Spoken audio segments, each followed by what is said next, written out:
Well. Welcome, everybody. Hello, and welcome to episode 78 of the Megavision Show, the companion podcast to Megavision's magazine. Today is April the 11th, 2021. And, I'm your host, Graham Cookson. Join me this week. Life is your restaurant, and he's your maitre d'. It's my co-host, Scotty Mo. And he can show you the world, shining, shimmering, splendid. It's Marcin Gulick. Yo. We are back once again live on Twitch, so keep us company and fire off any questions you have in the chat, and we'll get to them as we go through the show. And we've got a great show for you tonight. As always, we'll be answering some of your burning questions. We'll have some of our usual Sega gaming, movie banter kind of chat, and we have our feature discussion where we talk about E3 and is E3 relevant still, basically. So strap in for the ride. There's this week's Megavision Show.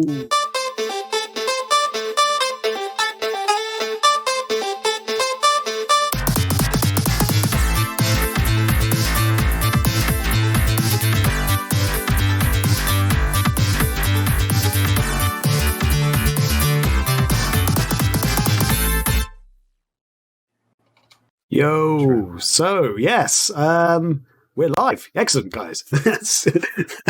We're live. Professional. Yeah, indeed. As always, we'll be starting the show with our week, like what the week's happenings, as it were. So, Scotty, if you're ready, I'll let you kick it off. How are you doing, my friend? How's it going? Born.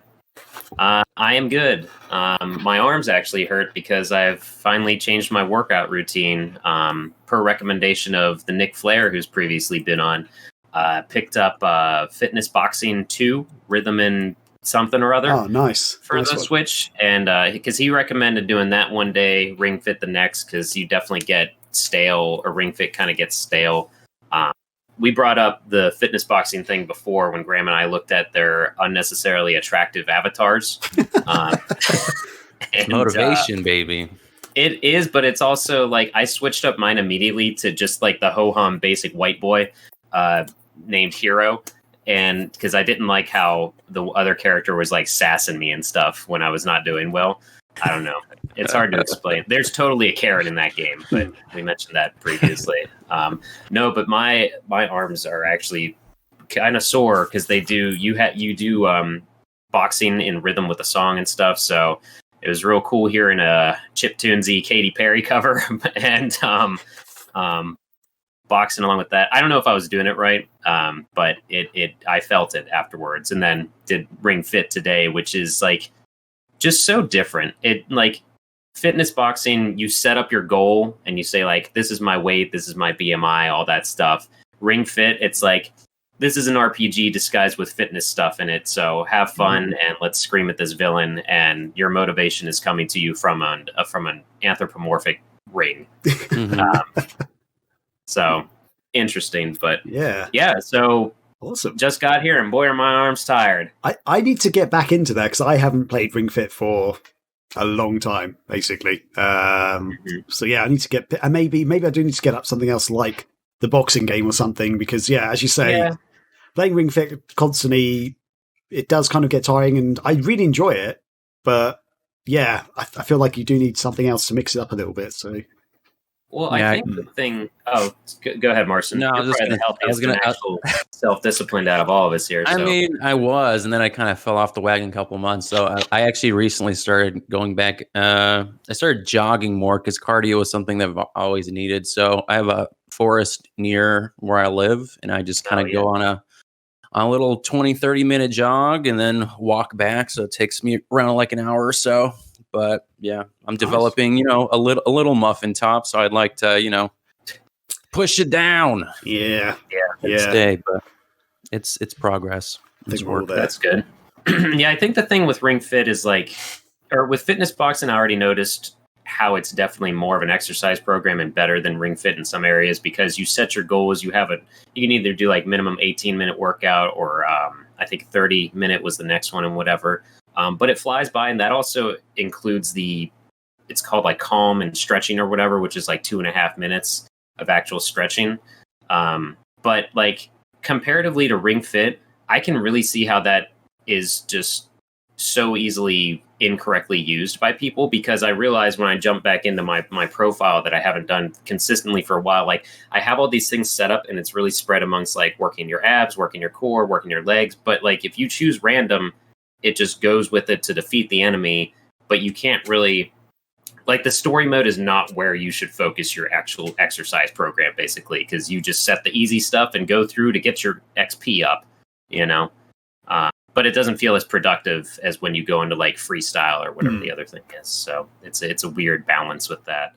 I know I tried doing the random like freeform kind of way, and it was just like, I don't feel like I'm actually making progress, which doesn't make sense because I am, but it's like not leveling me up, and I'm not seeing new levels and enemies and whatever. You know what I mean? Yeah. So it's an illogical OCD thing, I think. Yeah, I found myself internally, you are actually making changes. As long as you're just being consistent with it, you will see change over time. I found with Ring Fit that I just basically started doing all the mini games. Like I love the mini games, but then there's only a finite amount of them, so that kind of I just kind of wish there was like more that you could download or something.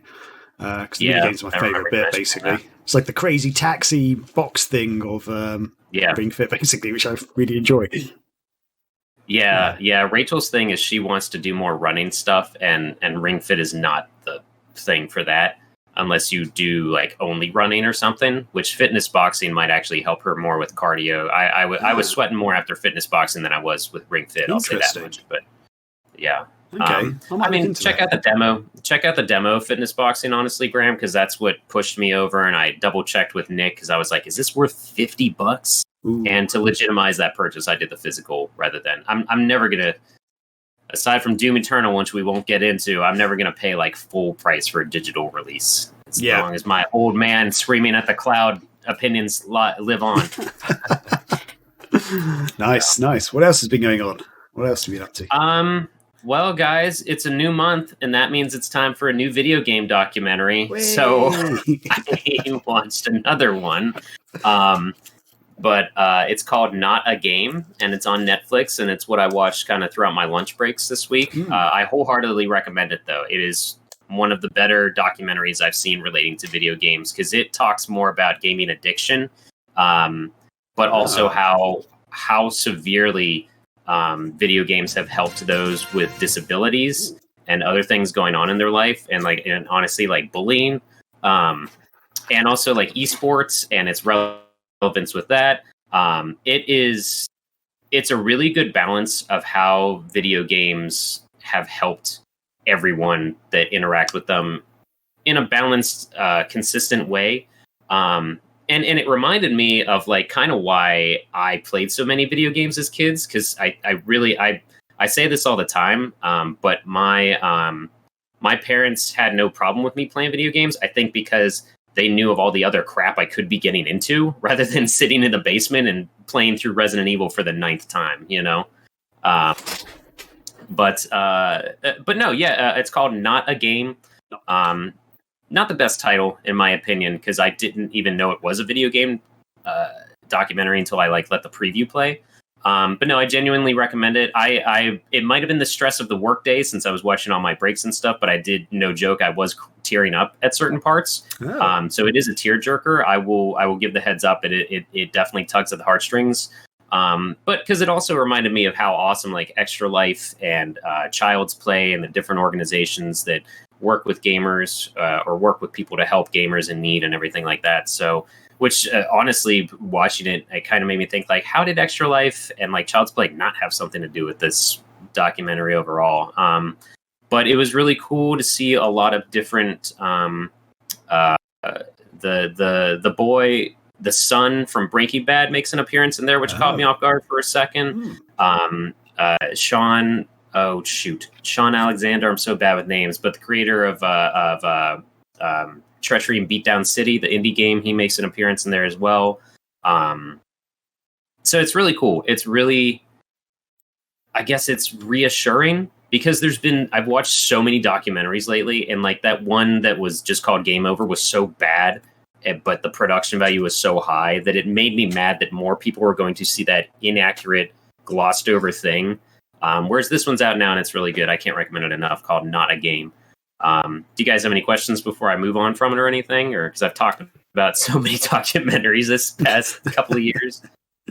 I mean, I think it's I think that's an interesting I guess concept and viewpoint, because I don't think we have too many documentaries that revolve around that in video games. So yeah, I'll check it out. I definitely one thing I do want to do more of is more documentaries, because I'm kind of getting tired of Marvel stuff. So Yeah. but yeah, that's all I got. So I was just going to say, so from your perspective, this was actually quite an accurate portrayal of video games, the video games industry and stuff, because I have seen some documentaries like before Netflix and stuff, like that they were like on terrestrial TV basically about video game addiction and stuff, and most of it was wildly inaccurate. It's just like, angry mums and dads sort of going, oh, my kid plays too many games, and it's just like, none of this is, everything you're talking about isn't really based in proper science. Like, so yeah, I know those sort of documentaries got me kind of a bit angry as a kid. Like, these were years ago, this was like 10 years ago or something. It's not puritanical parents getting pissed off at you playing video games and telling they're on their devil box again. Exactly. I should preface this too. Having a degree in psychology, a couple reports I did throughout school were about video game violence and the correlation between violence and video games with like school shootings and things like that, and how unless the studies have severely changed, there's literally no proof out there that there is a correlation between them, despite our last president trying to blame them, of all people. It's really phenomenal how wildly inaccurate some of those accusations are, and they bring that up in this without going into a whole chapter of Mortal Kombat and Night Trap or anything like that. But it really puts a positive spin on all that stuff. So it was. I mean, it's also just something that it's a tired excuse that they bring out every couple of years when they don't want to actually change any policy. They use video games as a scapegoat, and you see that all the time when it comes to gun violence. So anytime I see that, I just laugh. There was a big thing a few years ago. I think it was like when GTA 5 first came out. That basically this kid, it was in the UK. This is quite rare. This happens, to be honest. This kid in the UK basically went and killed another kid, and they blamed computer games on it. They blamed video games. They're saying that they were playing GTA 5 online and stuff, and one kid got angry at the other one and killed the other. It turned out the kid who did the murder had never played GTA 5, never played video games at all, but the kid who was murdered was playing GTA 5.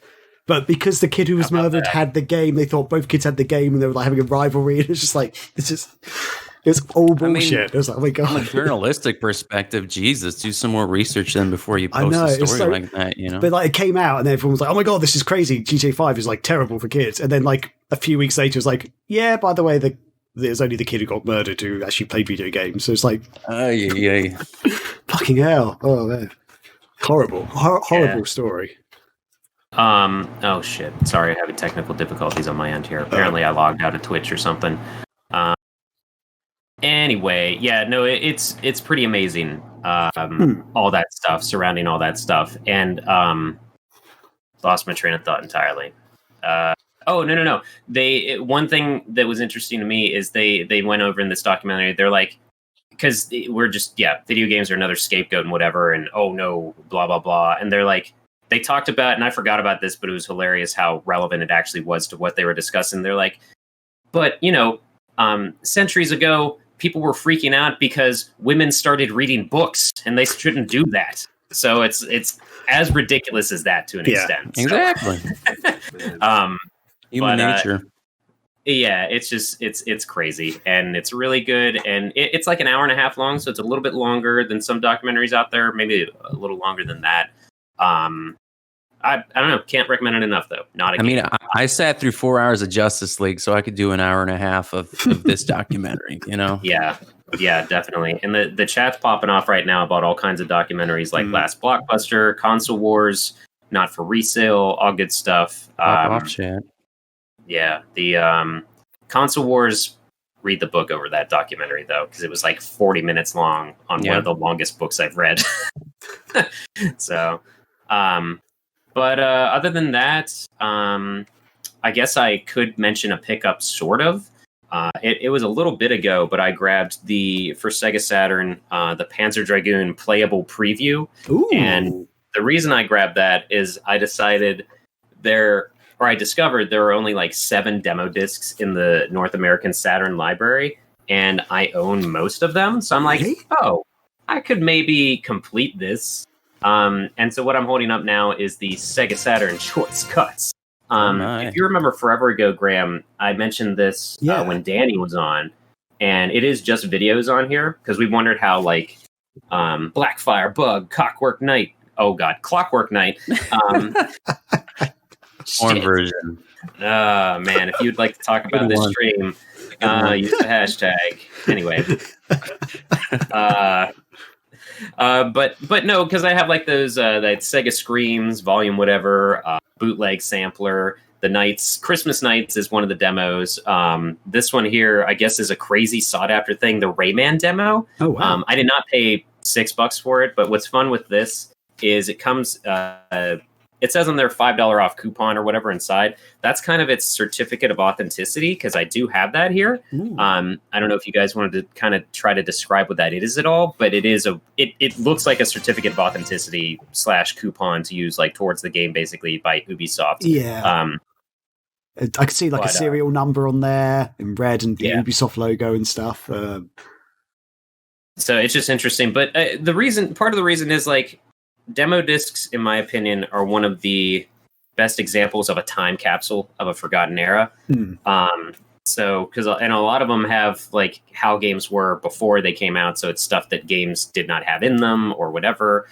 I grabbed that Panzer Dragoon one recently. This is the second time I bought this because I gave it away once in a mini Saturn marathon I did a couple years ago.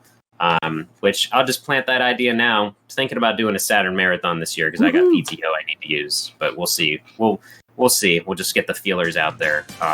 And since I am crazy, forever ago I did buy the Japanese version of Christmas Nights, but it's really cool because it actually has a manual and stuff too, unlike the American version. So, so yeah, for some reason I'm trying to complete the demo collection of North American Saturn.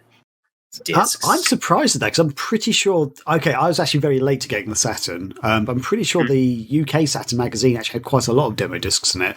Because when I bought my Saturn, my friend gave me a load of demo discs. Basically, I bought it secondhand off a friend, and he just chucked me a load of demo discs with it. And I bought Sega Rally, and then he was just like, "Here you go, have some demo discs."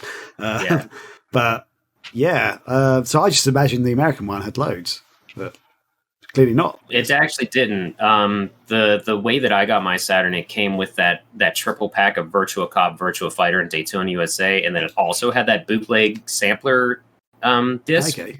Because I was wondering that too. I'm like, there's got to be tons of demo discs, but I think because I had in my head like PlayStation Underground, and then like Japan, there's hundreds, but the US, there's only like a couple official things like this. So that's interesting. What's really stupid is since I'm a completionist now with this stuff, is I have to rebuy the cases for like demo discs that I already have. Because as a dumb kid, it's like, oh, this dumb cardboard sleeve, pitch that in the garbage, you know? And they were all in plastic jewel cases that were unmarked. Oh yeah. And it's interesting you say they're kind of like demo discs are like a time capsule because they kind of are because. There's sometimes you'll like, especially for Saturn and Dreamcast, there'll be unreleased games that have like video footage or sometimes even a playable demo on them, which were never released. And then it's like amazing when you go back and it's just like, oh my God, yeah, this. Like, so I remember there being a Final Fight video on one of the Sega Saturn discs. This Final Fight. Sorry. What's it called? I've just forgotten what it's called actually. In my head it was Final Fight. Final Fight was Capcom's. It was not Final Fight. It's Brawler. Fighters Megamix? No. Was it another Brawlers that you're? It was a bit like a Streets of Rage brawler, but in 3D, and they had the Fighting Force. Oh, Fighting Force. Yeah. So Fighting Force was originally going to be a Sega Saturn exclusive, and they had the video on the demo disc and everything. It was really awesome, and in the end, it was the only console it never came out on because they had a falling out with Sega and stuff. The developers behind it. Just like because it was meant to be originally Streets of Rage. That was going to be original Streets of Rage 4. but then they had to change the name and stuff. And then eventually they kind of have falling out with Sega, and it never got published on the Saturn. But it went to PlayStation and stuff, and PC, and I think it went to N64 maybe, but definitely PlayStation and PC it went to. Yes, I think so. But yeah, I remember getting really excited. It's like, oh my god, this game looks amazing, because it was kind of like Die Hard Arcade, and I was like, yeah, this looks great. And yeah, never got to play it.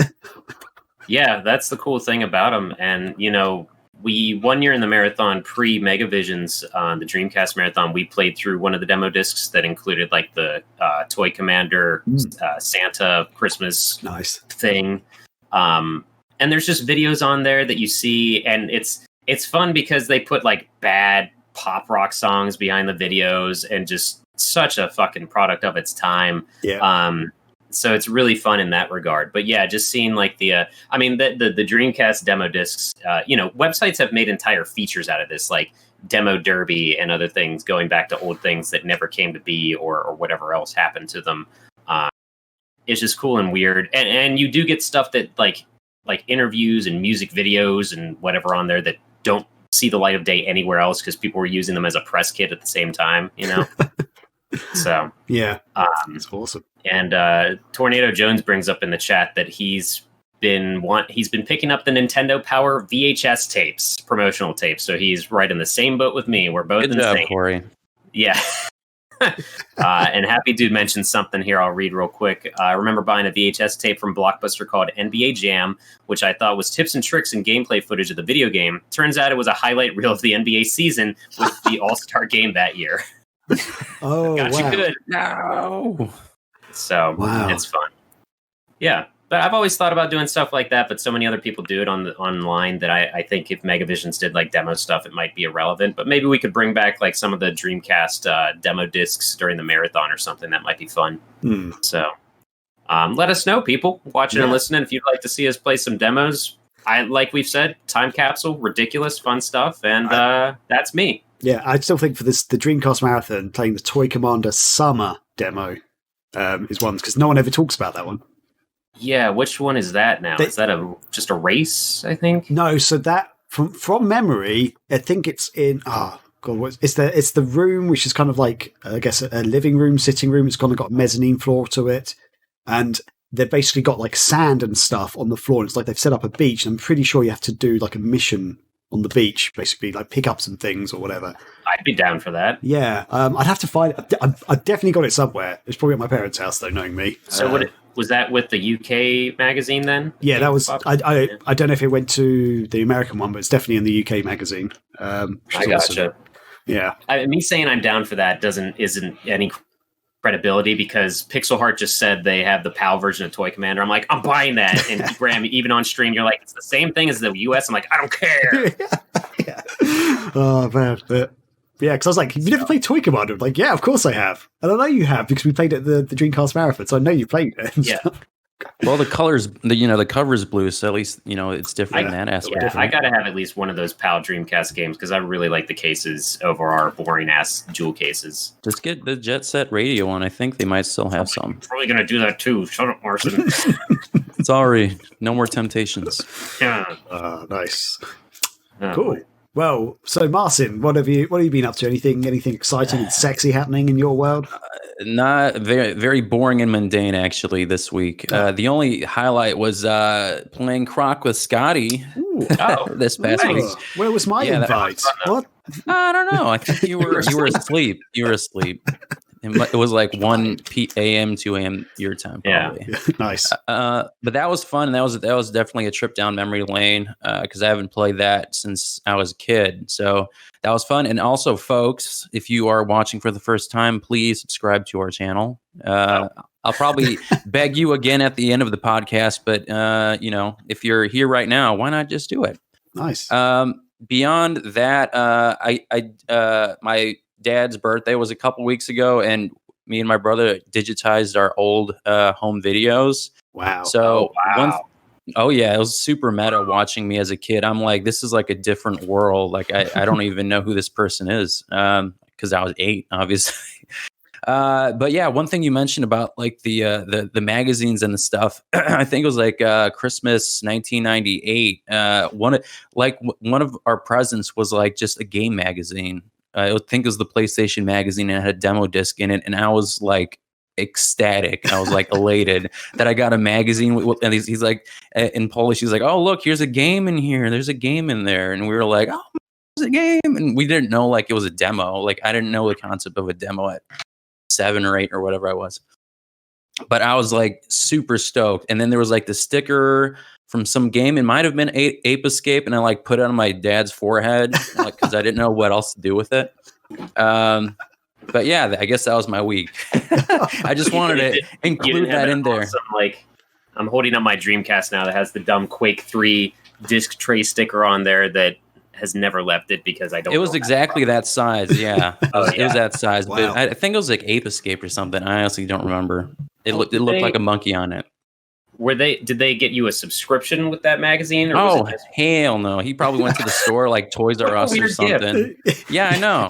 Your mum was probably like, have you got Marcin and his brother like a birthday present? It's like, yeah, sure. I think they gave us a toy too. It was like some Power Rangers, those wrestling dolls they also did it with like WCW and all those where you like twist their arm and stuff and they like make noises and things like that.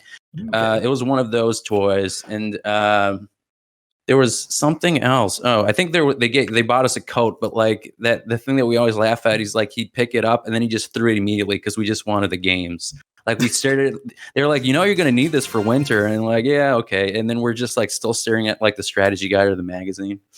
I can totally see a married couple, doing their weekly grocery shopping run, and they just happen to be in the magazine aisle. And your mom's like, "Did you get the boys anything?" And your dad's like, "Oh shit, we did now." Where's the pierogies? I don't know. I honestly think it was Toys R Us, but yeah. Yeah. But honestly, if you're at Toys R Us, why the hell would you just go for the magazine? Yeah, exactly. I don't know. Like we were ecstatic, but like I think as kids we were like, why is there only so much of this game? I don't know. It was weird. But we're also dumb. Ooh, there goes that picture. Oh, everything all right there? Yeah, like a picture on the wall just fell off. I guess I have a that was the Ghost of Christmas Past. How dare you don't appreciate that magazine? Yeah, I think we have a ghost in here. Oh boy, we're haunted, folks. Oh, and a dog comes in. Wonderful. And now we hear a creaky door. Jesus. Oh, it's all gone. It's gone carnage. Wow. I want to shout out the chat real quick. Thank you, Tornado Jones, for gifting some subs to people. That is very cool, and you are very cool. And I will say, like, he doesn't have his earphones on. He walked away to probably go take care of the ghost. But that's the thing, though, is every 90s kid remembers like the Domino's Pizza demo disc and the just anything, whatever you got with certain systems. Well, okay, Graham's looking very confused. So any American child remembers the Domino's demo disc that had like Parappa the Rapper, Metal Gear Solid, probably Jet Moto on there. But I was just giving emphasis to how excited kids were for just having demo discs with certain things. What? So did you order like a Domino's pizza and you got a pizza and like a demo disc or something? Was it like the Pizza Hut? I remember Pizza Hut giving away stuff for free for kids. Maybe it was Pizza Hut. Chat can correct me because I'm afraid to open my browser. Oh, wow. Okay. I thought you were talking about Mr. Domino. That was like a random game on PlayStation. No, it must have been Pizza Hut. They gave out a demo disc for PS1 that had Parappa, Metal Gear. I remember playing the crap out of the Metal Gear demo in there. Oh my God. So just to be clear, in the UK, we got stuff. Sometimes we're like kids got stuff with pizzas if they ordered a special thing, but it was never like a video game demo or anything. It was like a crappy plastic toy that. Yeah, from like a Disney movie that's just come out or something. It's just like a little quick license thing. We also put AOL minutes in cereal boxes too, and things like that. Yeah. Dude, he's not kidding. I'm serious. Like you get 1,200 free minutes of AOL or something. You got mail. Yeah, sorry, we're doing on your Cinnamon Toast Crunch. You got freaking AOL. No, the cereal box, you didn't open it up and hear it say you've got mail. There was in there. Yeah, that'd be pretty high tech and expensive cereal. That's amazing. What a world. Like free internet. I remember seeing pictures of people making wall art, like an entire fish made out of AOL discs on their wall and stuff, because it was something that you would get in the mail every week. Yeah. Yeah, Tornado says in the chat, we never paid for AOL growing up. We just grabbed stacks of the free discs from Walmart. There you go. Because I remember we had tons of AOL like discs and stuff over here, and like other free services like gave you free minutes and stuff. But we never got them with like cereal or anything. It's just stuff in the mail or at shops on like the where the cash register is. You sort of they have those boxes where you just take a free sample. Like, all right, I just posted a picture of one of the Pizza Hut demo discs. If you want to click on that, Graham, and check that out, so you can get a little taste of Americana. Shall I share it with the group if I can? If you want, I threw it in the Twitch chat. Whatever you want to do there, but that was one of the things there. Yeah, everybody had that demo disc. You could win something. Oh, it had Tony Hawk. This might have been a later one because I do. Unless I'm thinking of the demo disc I got with my PS1 where I played the shit out of Hot Shots and Parappa and Jet Moto. I love Hot Shots. And Cool Borders. Yep, Cool Borders was definitely on there. So, sorry, Sailor Corellia. Now they want Pizza Hut. Shit, I'm hungry now. Yeah. Okay, I'm actually going to quickly try and share this with the world. The camera's a little bit off for some reason, but I forgot that we have technology on. Yeah, our we side. have technology. Yeah, the camera's a little bit off for the image, but there you go. That's what it looks like basically. Wow, that's So got Crash for the audio listeners. It's a disc with Crash Team Racing on it, Ape Escape, Final Fantasy. Is that 7 or 8? Looks like 8. That's 8. Wow, Tony Hawk's Cool Borders 4. Wow, and the Pizza Hut logo in the top corner. That is snazzy. Yeah, why does it say disc cool 1? Stuff. How many discs do they have? I guess it was like Happy Meal. There were 3. And you got to keep going back. Now this is bad. And you could win $500,000 or other PlayStation prizes. Look inside to. I can't read the rest of that. Sorry, it's too small on my screen. Look inside to see. To see if you've won. Yes. Okay. There we go. Wow. Oh shit! I found the commercial. Okay. Oh goddamn. Do you want to do a real time viewing of this? we could do a real time viewing if you like. This will totally be fine and not get us flagged for anything. So let me throw that into your chat, and everyone, this is something we can watch and enjoy together. I'm sorry the audio is going to have this. Let me know when you hit play. We'll all hit play together. Give us like a 3, 2, 1. Oh wait, where? All right. Which chat have you put in? It's in the Discord. Sorry. I do not see it in my Discord. That's weird.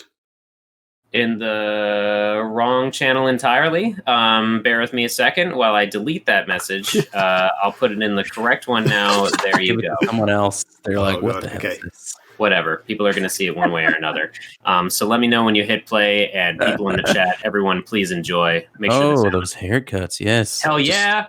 Just need to line it up in the correct window that I'm sharing. I'm basically. ready. I'm ready for some deep dish action. Yeah, everyone looks like a Backstreet Boy. Okay, 1 second. Voice for now. Here we go. Let me know when, and we'll do a 3, 2, 1 play. Okay, this is okay. Right, this is gonna be fun because it's slightly out of proportion, but okay. 3, 2, 1, play. Annoying, they're not gonna have audio with my one actually. The slices were so big. New York. They were dripping with oh my cheese, God! That's not his actual accent? You're only 15. No. You've never left Wisconsin. But the cheese and the folding and. No. The big New Yorker pizza from Pizza Hut. This is what pizza's supposed to be. 16 inches of big foldable New York pizza for a very New York price. You need help. Pizza Hut, the best pizzas under one roof. That was all a lie. The demo disc wasn't mentioning that at all. We just watched a pizza commercial. Yeah, we just and I don't think they've actually got audio. I don't think the stream can actually hear the audio from my YouTube videos here at the moment. Cool. This is great. So this is even better. There we go. All right, never mind. There's no. We just made people more hungry. Fucking internet lied to us like a bunch of fucking. That's okay. They can imagine it. Oh, they've seen the picture. I didn't even. Sorry, I actually forgot to press the button to transition so they could even see the video. So that's my fault. Sorry, everybody. Jesus Christ. Let's try it. Let's just do it again. Let's do it again. I'll do it again. Pizza, though. It was just pizza. All right, whatever. It'll be disappointing again for everyone. Here we go. Straight corner pizza. Sorry, this pizza's bringing me back to my days in New York. Broadway, the God, that New York straight corner pizza. The slices were so big you have to fold them. And they were dripping with cheese and the sauce and the thing. Steve, you're only 15. You've never left Wisconsin. But the cheese and the Hey, everyone sounds like that when they're making a pizza. Hey. The big New Yorker pizza from Pizza Hut. This is what pizza's supposed to be. 16 inches of big foldable New York pizza for a very un-New York price. And I guess everyone from Wisconsin sits in the back of a bale of hay, too. Wow, yeah. Which Okay, is so not true. that was just a Pizza Hut advert, everybody. I'm from the Midwest. Yeah. Brilliant. I love it. Ah. I found something else. I forgot that. No, Rachel found these at her house in her mom's basement. These old Spyro and Crash demo discs as well. So we've got a lot of shit we don't need here, everybody. First world problems. Nice. Anyway, let's talk about anything else. Okay. Yeah. So, Marcy, is there anything else that's been happening, or?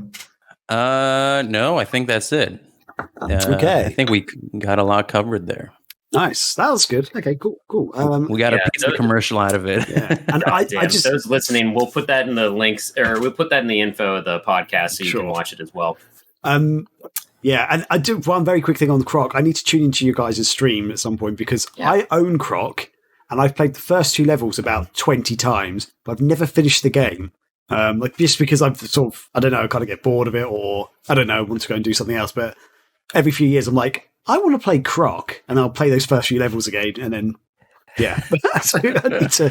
You like the idea of Croc, maybe not the actual game. Yeah, I feel because I think I was ruined by Mario 64, which I think I had before I got Croc, which is my favorite 3D platformer. But there's a clip of me dealing with the game being stupid as hell as well. We got a decent one out of that. Okay. I'm trying to pull it up, but the internet's just not cooperating with me today, so I apologize. Okay. Well, I'll move on to my stuff. So I'll try and be brief. But yeah, my week basically played a bit more Balan Wonderworld, or Fallen, as Chris says. Yeah, as Chris says, Balan Wonderworld. We're all playing Balan.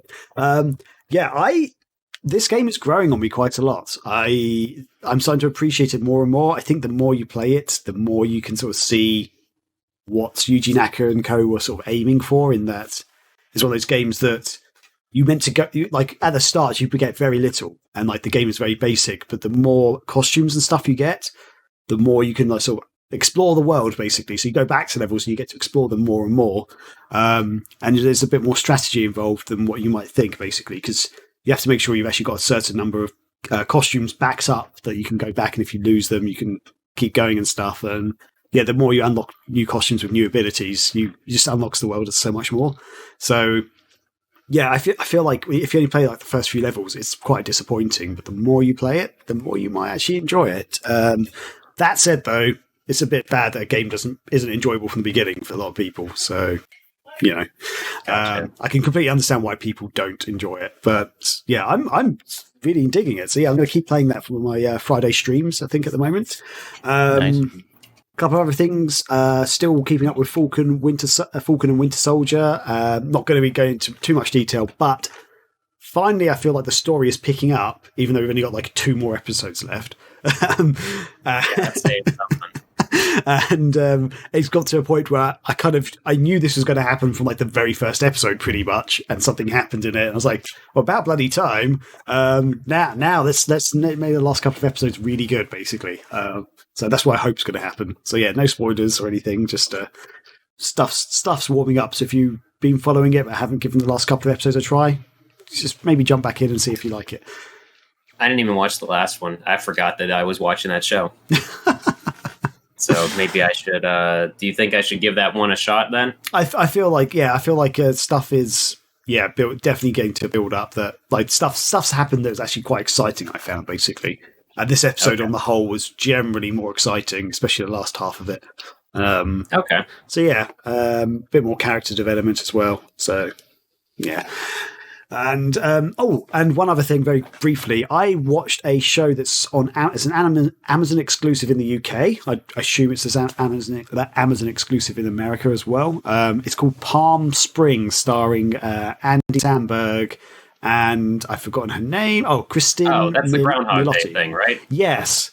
Yeah, so it's a comedy movie. It's kind of like Groundhog Day, where basically there's this guy and also this girl who basically are reliving the same day over and over again, which is a wedding, and they're kind of trying to understand why and stuff. I really enjoyed it.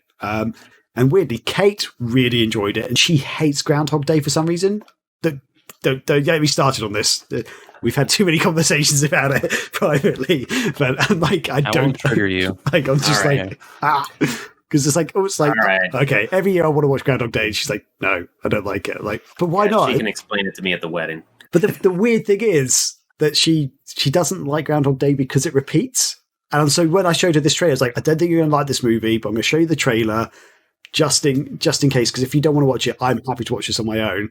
And she saw it and was like, yeah, I'm up for that. I'm like, okay, but it's like Groundhog Day. And she's like, yeah. I'm like, but you don't like Groundhog Day. She's like, I know. I'm like, but the logic. If you're about to tell me she likes Andy Samberg more than Bill Murray, we're done. Well, I asked her, so I was like, so she's like, I like Andy Samberg and the girl because she likes How I Met Your Mother because she's in How I Met Your Mother. I was like, so you don't like Bill Murray? She's like, no, I love Bill Murray. I'm like, so why don't you like Groundhog? I'm like, why don't you like Groundhog Day? Like, what's going on? And she's like, I'll keep you on your toes. I'm like,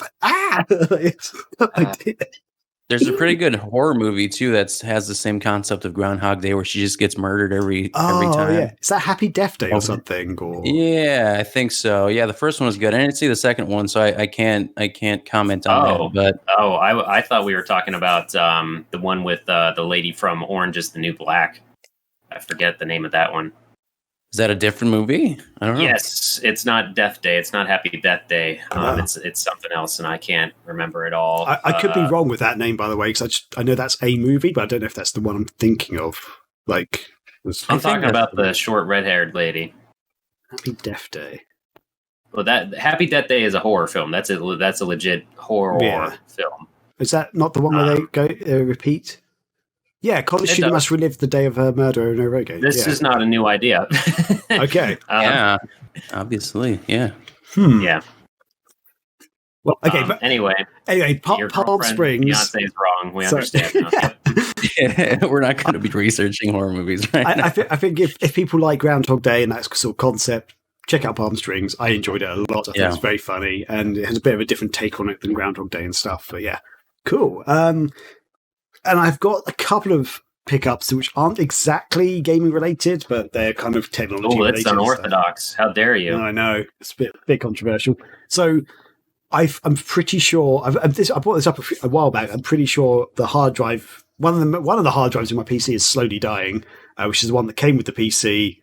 I've got an SSD, which is like got my operating system on to like boot it up quicker, but most of my data's on like a bigger hard drive, and that is slowly making more noise and stuff. So I picked up it's still sort of in its wrapping stuff, the 6 terabyte Western Digital Black hard drive. It's like a trophy. Yeah. Oh, it's got aluminum packaging. That's just a plastic thing on top. There you go. But that's just its hat. Yeah, thank you. I'd like to thank my friends and family for this award. So I've got that, and I need to set it up still. But sorry, 1 second. To help set it up, I've actually bought this hard disk drive docking station thing to put that looks like a toaster. It basically like does. Yeah. And I thought this was going to be massive. It's really tiny. Like, it's a really small little... Do you know if it's going to fit in there? It's like for actually mini hard drives. Well, it says it would. So for clarity's sake, anyone that's ever like maybe built a PC or something, a hard drive isn't just... Unless you get an external hard drive where it's just USB input and whatever. Hard drives have like 2 or 3 connectors that you put into your computer itself, right? Yeah. So that's what so it does look like a toaster in that respect, and it will even more so when you have 2 hard drives sticking in it. Yeah. Don't put your Pop-Tart in there by accident. Yeah. God, that reminds me of the MST3K movie, fitting that I'm wearing the MST shirt, where they're like, for no reason at all, like inserting these metallic planks into this other thing, and they literally say inserting the breakfast toaster or the toaster pastry or something for science. That's what that's going to look like. Oh man. Sorry, just that's the base easy switch out internal hard drives. Yeah, kind of. So I can connect this to my computer and it can read the hard drives off here, but I can also clone hard drives from this as well. Because one thing I found out about Western Digital hard drives is, because I had to do a bit of investigation, a lot of them aren't pre-formatted or something, so I have to connect them up and format them before I can actually use them. And I've actually got a little USB device thing, which I use for my SSDs to copy, like to clone my SSD drives, which I've done before in the past, like 4 times now on different computers. But that did not work with this, so I've got this because apparently this will work, basically. Nice. Yeah, no, I know exactly. I thought I had one sitting on my desk. I was going to literally hold it up, but I know I just bought one of those too. Cool. Awesome. So that's exciting. And this one can clone without connecting to the computer as well. You just plug it in, basically. There's a clone button. So that'd be fun to try. But this means at least I can keep my other internal hard drive, but keep it in this thing, basically, if I want it, for extra 2 terabytes of data or whatever. Because I've just recently discovered my desktop PC can only have 2 hard drives in it, basically. Doesn't have enough cables, basically. Oh, really? Yeah. That's interesting. Which I didn't realize when I bought it, but oh well. There we go. Cool. So yeah, that is my week, basically, I guess. So yeah, hopefully that was short and sweet. So with that, have we got any questions for the mail sack or anything this week? We do, but I've been down in this Pepsi Mango pretty quick, so I gotta take care of that. Got to take a leak. Okay, right. If you guys want to keep going, you can. I just gotta run away. Well, I think let's just take a break then, and we'll come back. Yeah, that sounds good. Okay, so yeah, we will come back with the mail sack, some sort of questions and feedback from you guys. But then after that, we have our featured discussion, which is all about E3, basically. And so if you've got any feedback or questions about E3, and we talk about like what does E3 matter, basically. Talk about the E3 2021, which is going to be all digital and stuff. So pop any questions you've got for that, and we'll pick them up, and we'll be right back in a couple of minutes. So see you in a sec. Cool. Hey, welcome back. Thanks for waiting, everybody. Fun little, semi-fun thing just happened during that little break. So, an old he's quite a young teacher at my school, back when I was at school. He is now a local MP, and he just knocked on our door canvassing, basically. It's like, I recognise you. And he had his thing, and it's like Mr. Chapelar. His name was Mr. Chapelar at school, but Ben Chapelar. And I was like, yes, hi, kind of thing. So shout out to Mr. Chapelar there for becoming a local. For those ignorant folks, what is an MP? A politician. Sorry, a politician. Oh. Member of Parliament, it stands for, sir. Member of Parliament. So he's a local politician. Position he's running for? What's his magic power? I don't know. He's. I think they're having local elections. The way our election system is very different to you guys.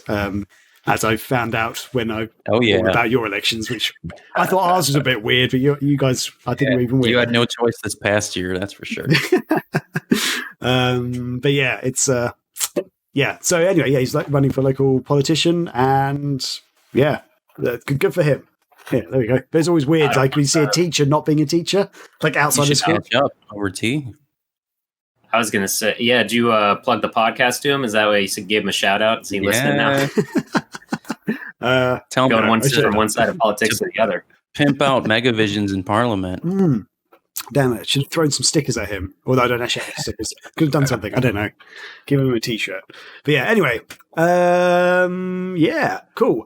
So with that, we're actually going to go into our featured topic this week, and So without any further ado, let's do that. No, the transition's not working.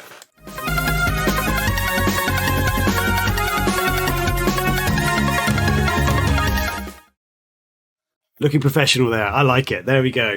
So, yes, as we mentioned before, we went on break. We have our feature discussion this week all about E3, and we're talking about does E3 matter, really? So, okay, so this basically comes off all the recent announcements around E3 2021. If you don't know, E3 was cancelled in 2020 last year due to the COVID-19 pandemic, which is fair enough. Because they couldn't really hold it in LA in like a big event hall or anything, and I think it's too late for them to actually set up a digital environment, really, because it was kind of a last minute cancellation. They decided this year they're just going to go entirely digital, basically, and it's running from June 12th to June 15th. And they've confirmed that it's going to be live press conferences, and it's going to be a 4-day-long video stream. And digital attendees can also keep track of everything through the E3 app. And despite initial rumours that said it was going to be behind a paywall, the E3 team ESA has announced it will be available to everyone for free. So the rumours about the paywall thing, completely false. That's not happening, basically.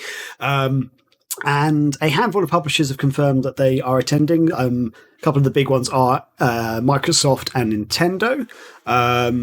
They've also got Capcom, Konami, Ubisoft, Take-Two, Warner Brothers, I always get this wrong. Koch or Koch Media? Basically? I think it's Koch Media. Koch Media. Oh, God damn it. See, I've got it wrong with my 2 attempts anyway. So, yeah, they're definitely confirmed. There's some absences from the from ESA's list of commitments so far, though, which are Sony, who basically pretty much confirmed they're definitely not attending, EA, Activision, Sega, Bandai Namco, and Square Enix. They are all not on the list.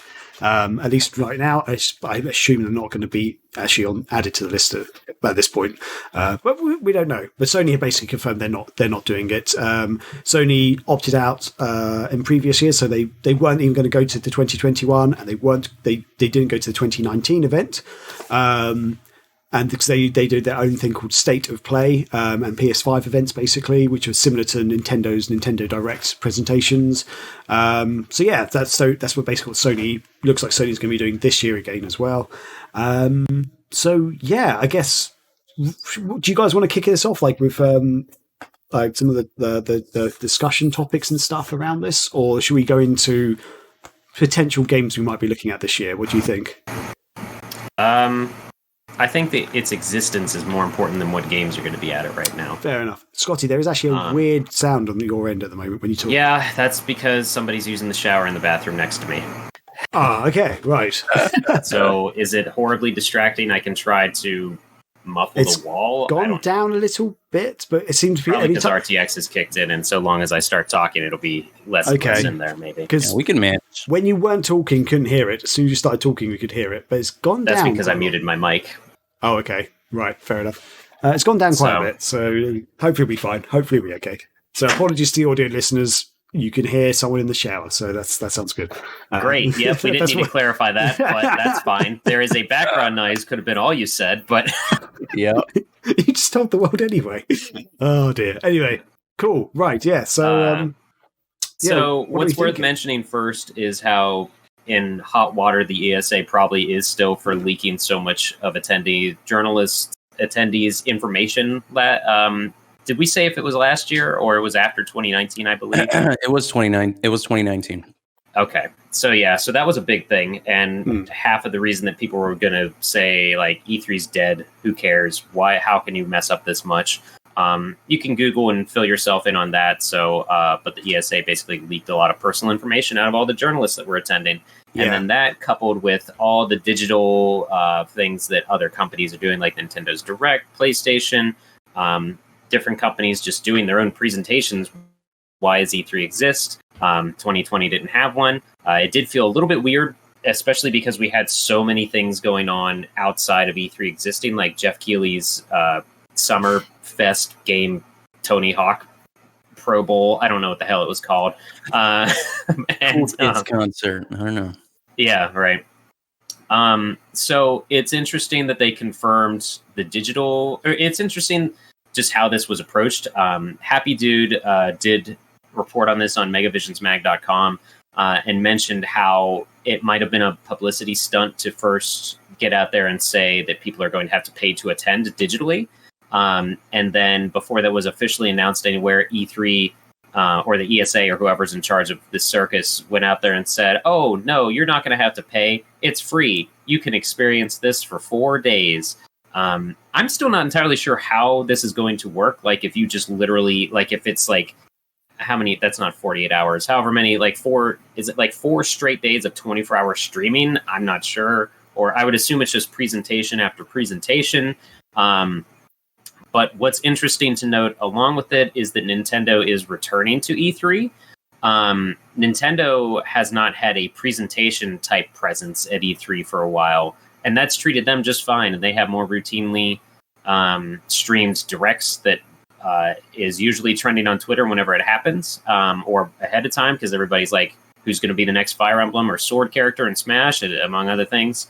When Bayonetta 3 happens, whatever. But that's interesting, and I believe they've still had a floor space previously, Nintendo. Fact check us left and right if you feel, chat, or anyone else listening to this. I apologize, but it's interesting. It's good that they're acknowledging we got to do this digital. We're not even going to try to say this physical event is happening, so that's at least smarter on their part. Because who knows what's going to be happening in just 2 or 3 months. We said July, right? And I guess, let me just double check my notes here. So it's June. It's June is happening, in June 12th to June 15th. Okay. So yeah, in 2 months, the world's not going to be totally 100% safe for people to be going to conventions based on how these vaccination phases have been going. And I guess it feels good that it's happening again, because despite the fact that it's not physical, I do feel like this is like a checkpoint and it's an annual checkpoint for the video game industry, if anything, anymore.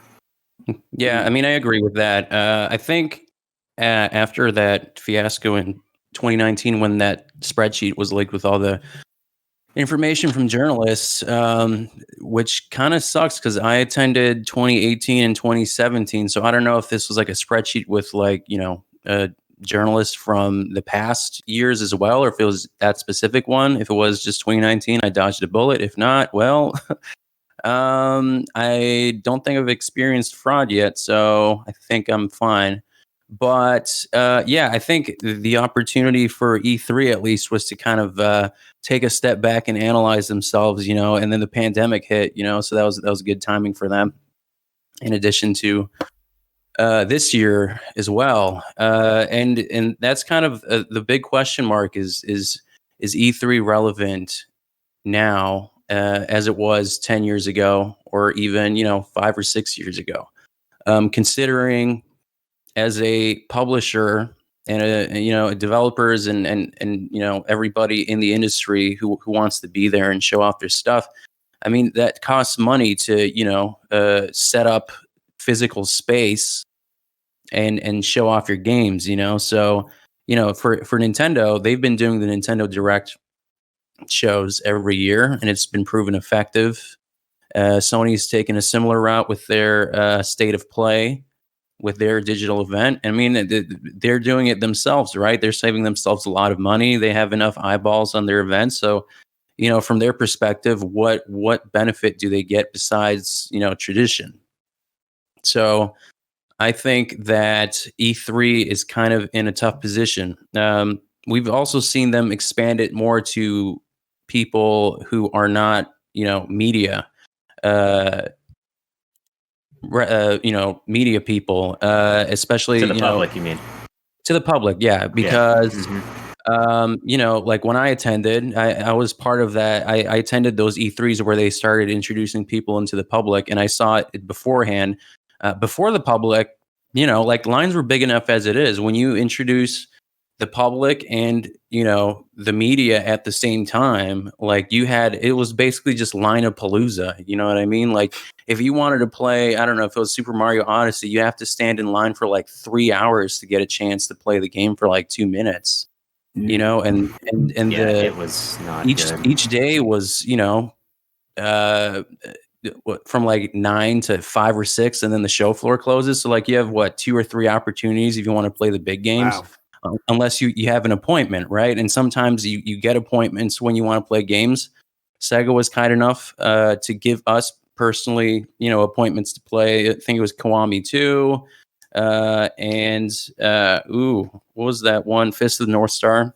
They give us stuff with that, and I think there was a Sonic Boom game I remember playing. Aaron Weber showed me. I think it was on the 3DS. So like we had opportunities to play them directly and skip the lines, but like other games that we wanted to play, I think Breath of the Wild existed in one of those years I attended. That was like impossible, So They try to solve. Let me just finish this. They try to solve their problem with lack of funds by opening it up to the public so they can get more funds, and then they treat it like a Disney World or a Universal Studio. But then you increase the issue with media personnel, and I mean even like when the public got in, their perception of like, all right, well, I can only play like 2 or 3 games because like I'm standing in line for like 4 hours. So like you're not really appealing to either side, you know what I mean? So I think it's they a weird thing about it's how it just shows how they had no idea what they were doing when they brought the public in, especially compared to events like Penny Arcade Expo or PAX for short, because that has been very successful. And also, I stopped going to PAX because it got so congested. I might go back though because it is such a big deal and it's fun, but at the same time, I would be there with a group of friends, and we'd see people in line for like the next Assassin's Creed that's out in 2 months, and be like, "Why are you going to stand there for 2 hours for something that you can play in 2 months?" Where there's like 30 indie games that are doing way more influential stuff that you should be checking out right now. Right. And so but PAX had it set up well, and it was made for the community. It wasn't. Whereas E3, if we look all the way back, it was like, I still remember an E3 where Sony was using Little Big Planet to show its stock numbers and shit to its like investors and things like that. Like that's E3 used to be for the developers and for the companies and for the stock and shareholders and stuff. Whereas it's gone more towards the public, and they see that matters more than telling people why should they should invest in them. The presentations are literally, this is how cool we are. These are the cool games we have, and you can play them on the floor. So it's changed drastically. So even more so now with letting the public in. Okay, I just wanted to clarify something with Martin. So with the E3 years when they turned to the public, was it literally public and press all days basically? It wasn't. I mean, I think they at a certain point they initially when they did it, it was both at the same time, and then they basically changed it the next year where it was the media has the first 2 or 3 hours before anyone else comes in, and then they let them all in, and then everyone's on the floor at the same time. So you have a time window. The reason why I asked that question, it kind of baffles me because I went to Tokyo Game Show years and years ago, like 2007, I think it was. I went. Still so jealous of that. It was amazing. It was an amazing event, amazing time. But what they did there was it was on for, I think it was 4 days. It was on for. It was over 5 or 4 days. I can't remember. The first 2 or 3 days were press only. So literally just the press. And then the last couple of days. 2 or 3 days. Wow. Yeah. And so I remember going for 2 days in a row, and I think it was on for 4 days. I went for the first 2 days were press days. I went there, press. It was kind of busy, but not too busy. Basically, the longest time I had to queue up for a game was like half an hour. Sorry, an advert's just popped up, which I don't want to be looking at because it's about Jimmy Savile. Never mind. Sorry. I'm joking. Okay, sorry. Right, sorry. So 4 days. First 2 days, I remember like the queues were like half an hour at the most. At the most was half an hour, which is kind of like, oh, got to wait half an hour, a bit annoying, not too bad.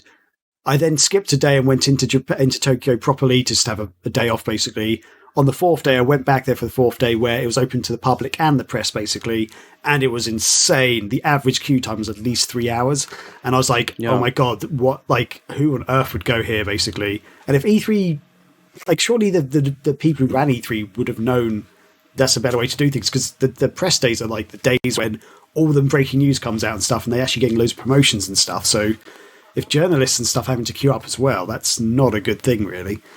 Like, I mean, there was even an issue with layout of certain companies, being next to each other. And like, I remember one of the Sega lines was like, all right, there's a line here, but then there's also a line here for people. It was a mess sometimes in terms of actual layout design and space.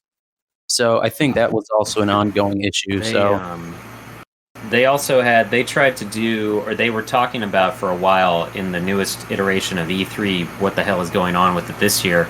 They were saying that they were going to have like experiences or whatever the hell buzzword they tried to come up with, literally activities for kids to do while they're waiting in line because of how bad it was, and they wanted to still make it seem public friendly. So when you're done at the gift shop buying your fucking Eat Sleep Prestige shirt or whatever, you can get in line and like play something or interact with somebody that's walking around. It's just like that's not going to solve the problem of how this is not tailored for the public yet.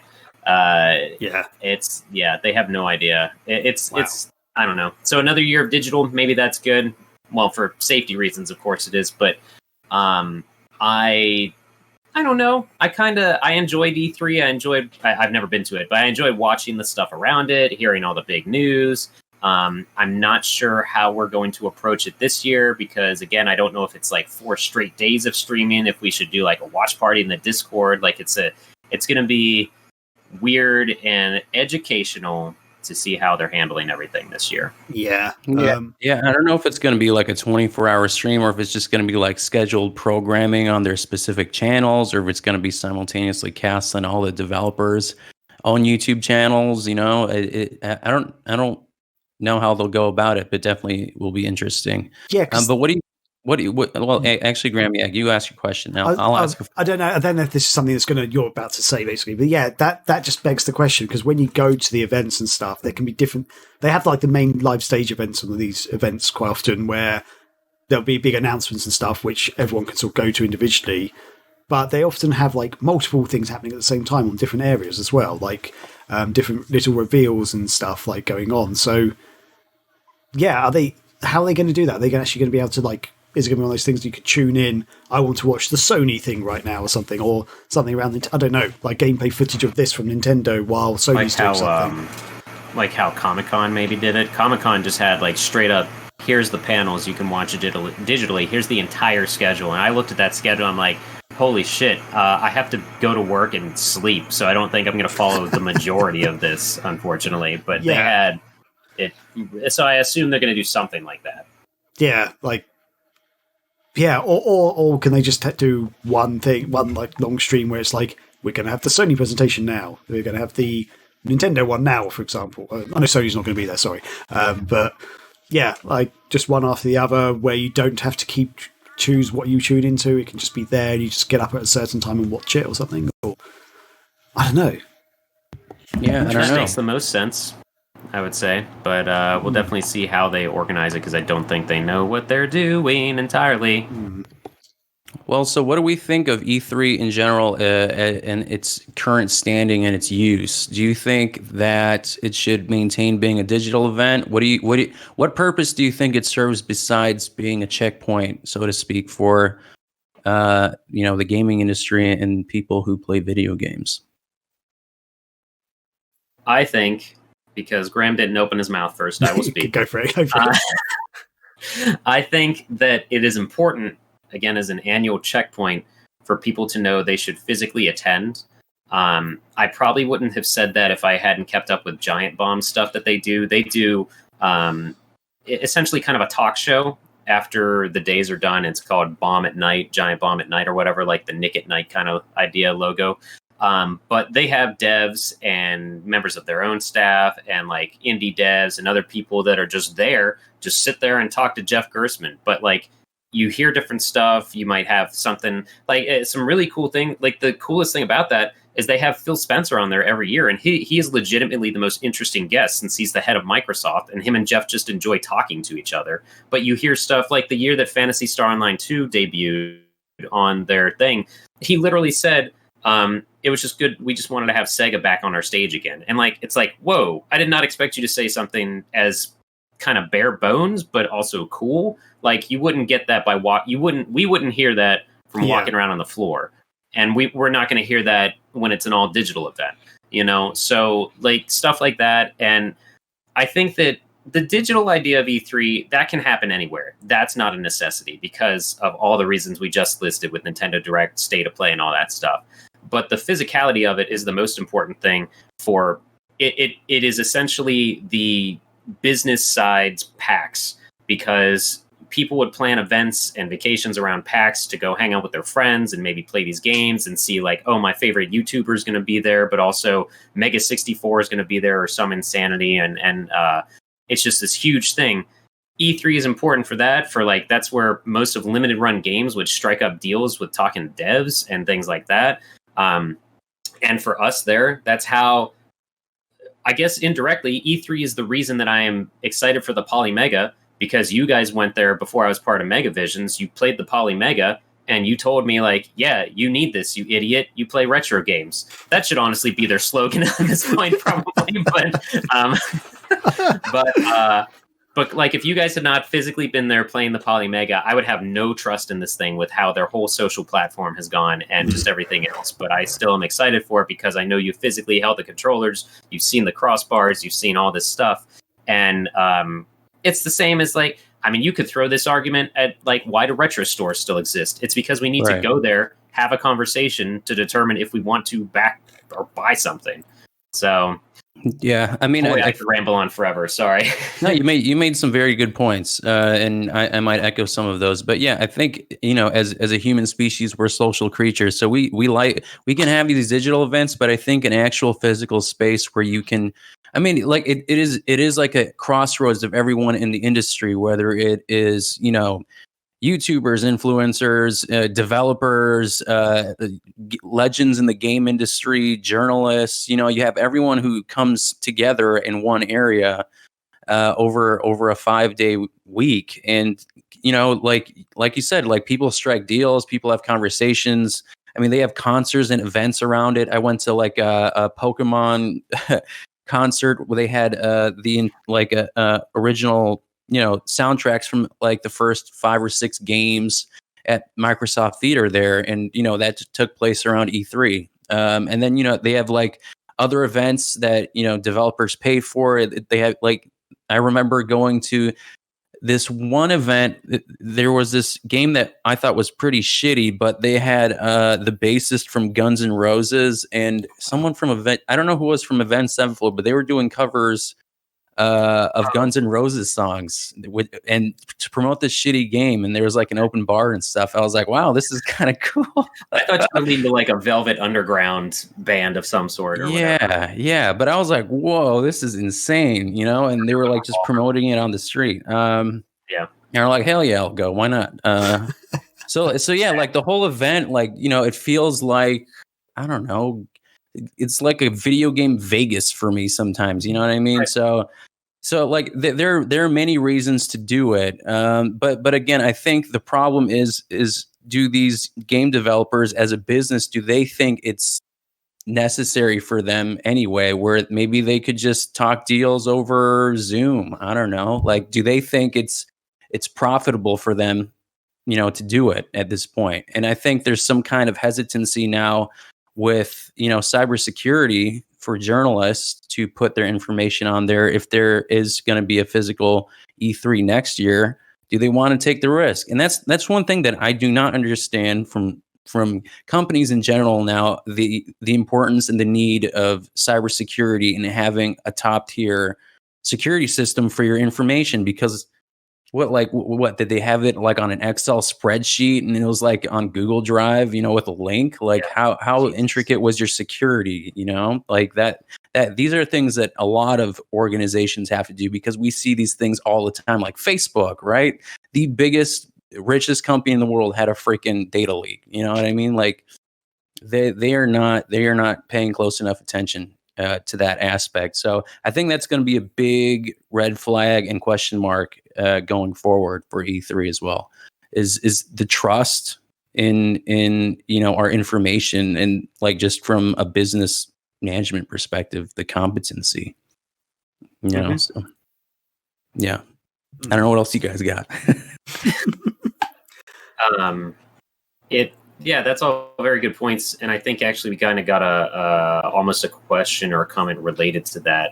Unless you had more, Graham, what do you think? I don't think I've really got anything else. I think you guys actually covered up quite a lot of good points there. Actually, I can't got anything else to add at the moment, at least. That's for sure. Okay. Hell was here in the chat regarding E3 mentions. As for the E3, I think it's important to keep devs grounded and supportive of each other. But unfortunately, most studios want to have their own spotlight, and this ties to the whole Sony debacle that's been going on. I think Sony is losing touch these days, and E3 absence is just a consequence of that.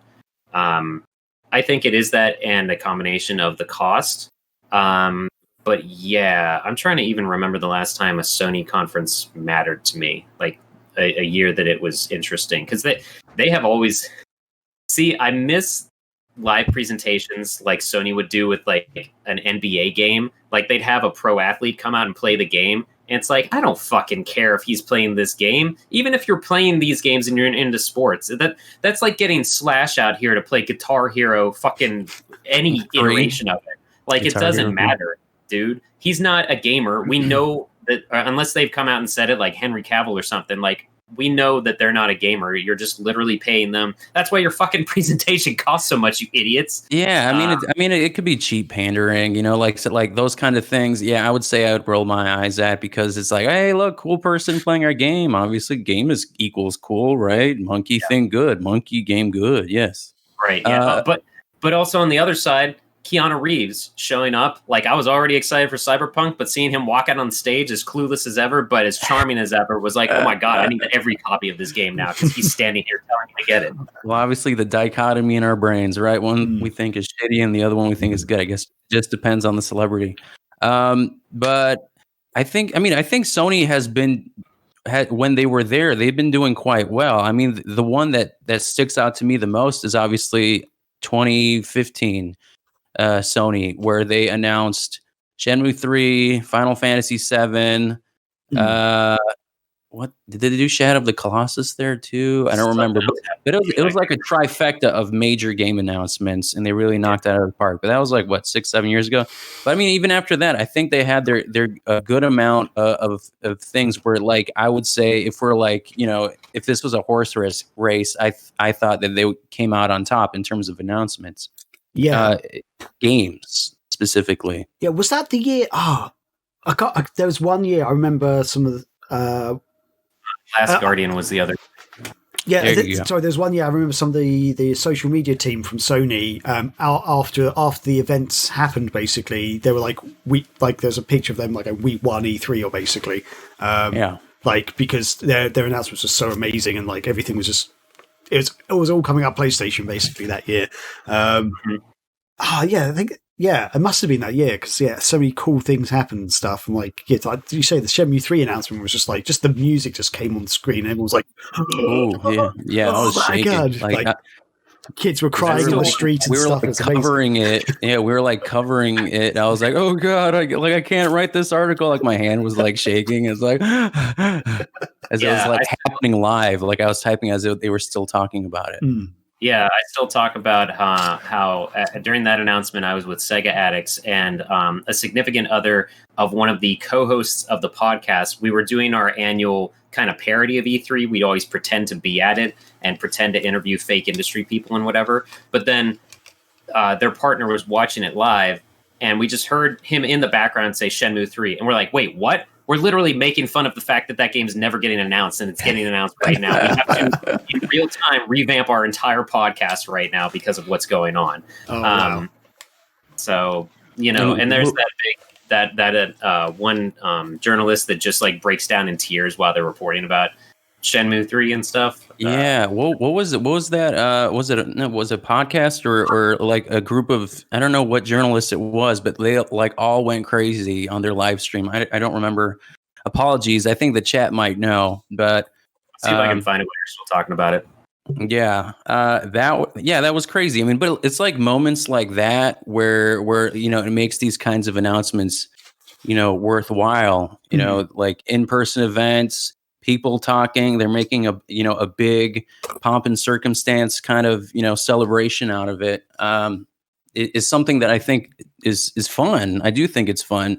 But I think, from like Sony's perspective, they feel like, why should we share the spotlight with all these developers in this 5-day time window when we can push our announcements off a couple months and have the world's attention on us specifically for a day, and do all their announcements, like you have so much breathing room. No one else is talking about anything but Sony right now. So I get it. I understand that, but I feel like you can also, appeal to another part of the industry if you still maintain that kind of presence at E3. So, yeah, you just got to know how to do it. You got to figure out how to do it. And I don't think anyone really has yet, which is kind of fine. Like, rely on E3 because it's still uniting everybody, you know? Yeah. I did find the clip of the kid crying. He's not a kid; he's an adult. But the young snapper, yeah, it's really great. And I try to. I've brought that up more times than I can count to people that are like, "Why do people care about Shenmue?" Like, okay, look at this. The kid hears. He's still not a child. The guy hears like 2 notes from Shenmue's theme and just loses it.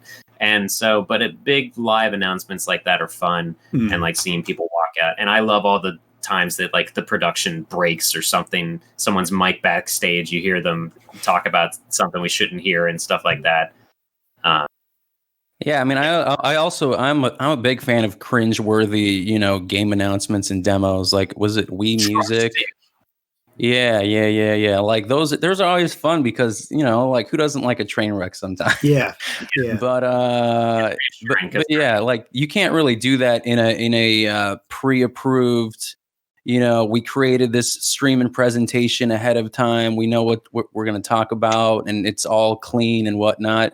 I like the rawness of people coming out. You could tell they're a little nervous, and you have the other thing that helps is the audience. You don't have in your digital like event, like a Nintendo Direct, like hundreds or thousands of people in your theater reacting to your announcements. Yeah. I think that really gives your game some gravitas when you're having journalists report on it and then also record the videos and then share it out. Because like the announcement, like I said, let's go back to Shenmue 3, Final Fantasy 7, like that PlayStation, day.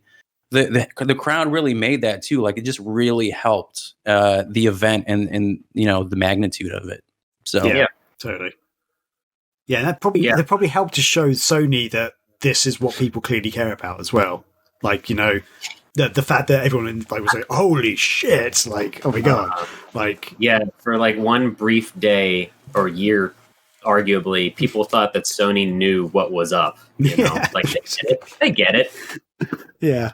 It's weird because in the past Sony have done some great stuff at these events, like when Sega like announced this, like the reveal with like the Saturn launch day and stuff, and then Sony basically sort of saying it's coming out early, this is how much it's going to cost and stuff, and then Sony just literally walked on and just showed the price of their console being like $100 cheaper, and just like walked off basically, like mic drop moment, going, "Yeah, we're cheaper, get us."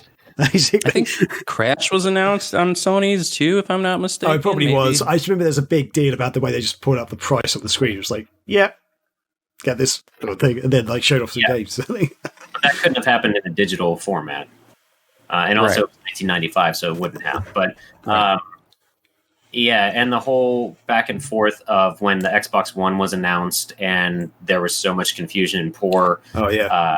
Relay of how to play used games or whatever, and then literally you knew that backstage Sony was like, "Oh, this is a dumpster fire, guys. We need you and you get over here with me, grab a camera guy. We're going to show people how to trade games in the snarkiest manner possible." And it's literally, I forget the guy's name, I'm sorry, but Adam Boyes and I think Shuei Yoshida, maybe, but you're talking about step one, how to give a PlayStation game, and then they just hand it over. Like that was an epic fuck up from Microsoft's part. But I mean, honestly, now everything is online anyway. Like you gotta have an internet connection to download your updates, or else I don't know if it'll play. So it was fine then, but now it's not so much of a thing that can work. So So what are our final thoughts of it? I can go with mine, and we can kind of trail into our listener questions here as well, because we have some stuff related to this. My 2 cents: E3 is important, but they need to learn how to evolve with what's going on, and I think that's really it, honestly, if I could sum it up as quickly as possible for myself.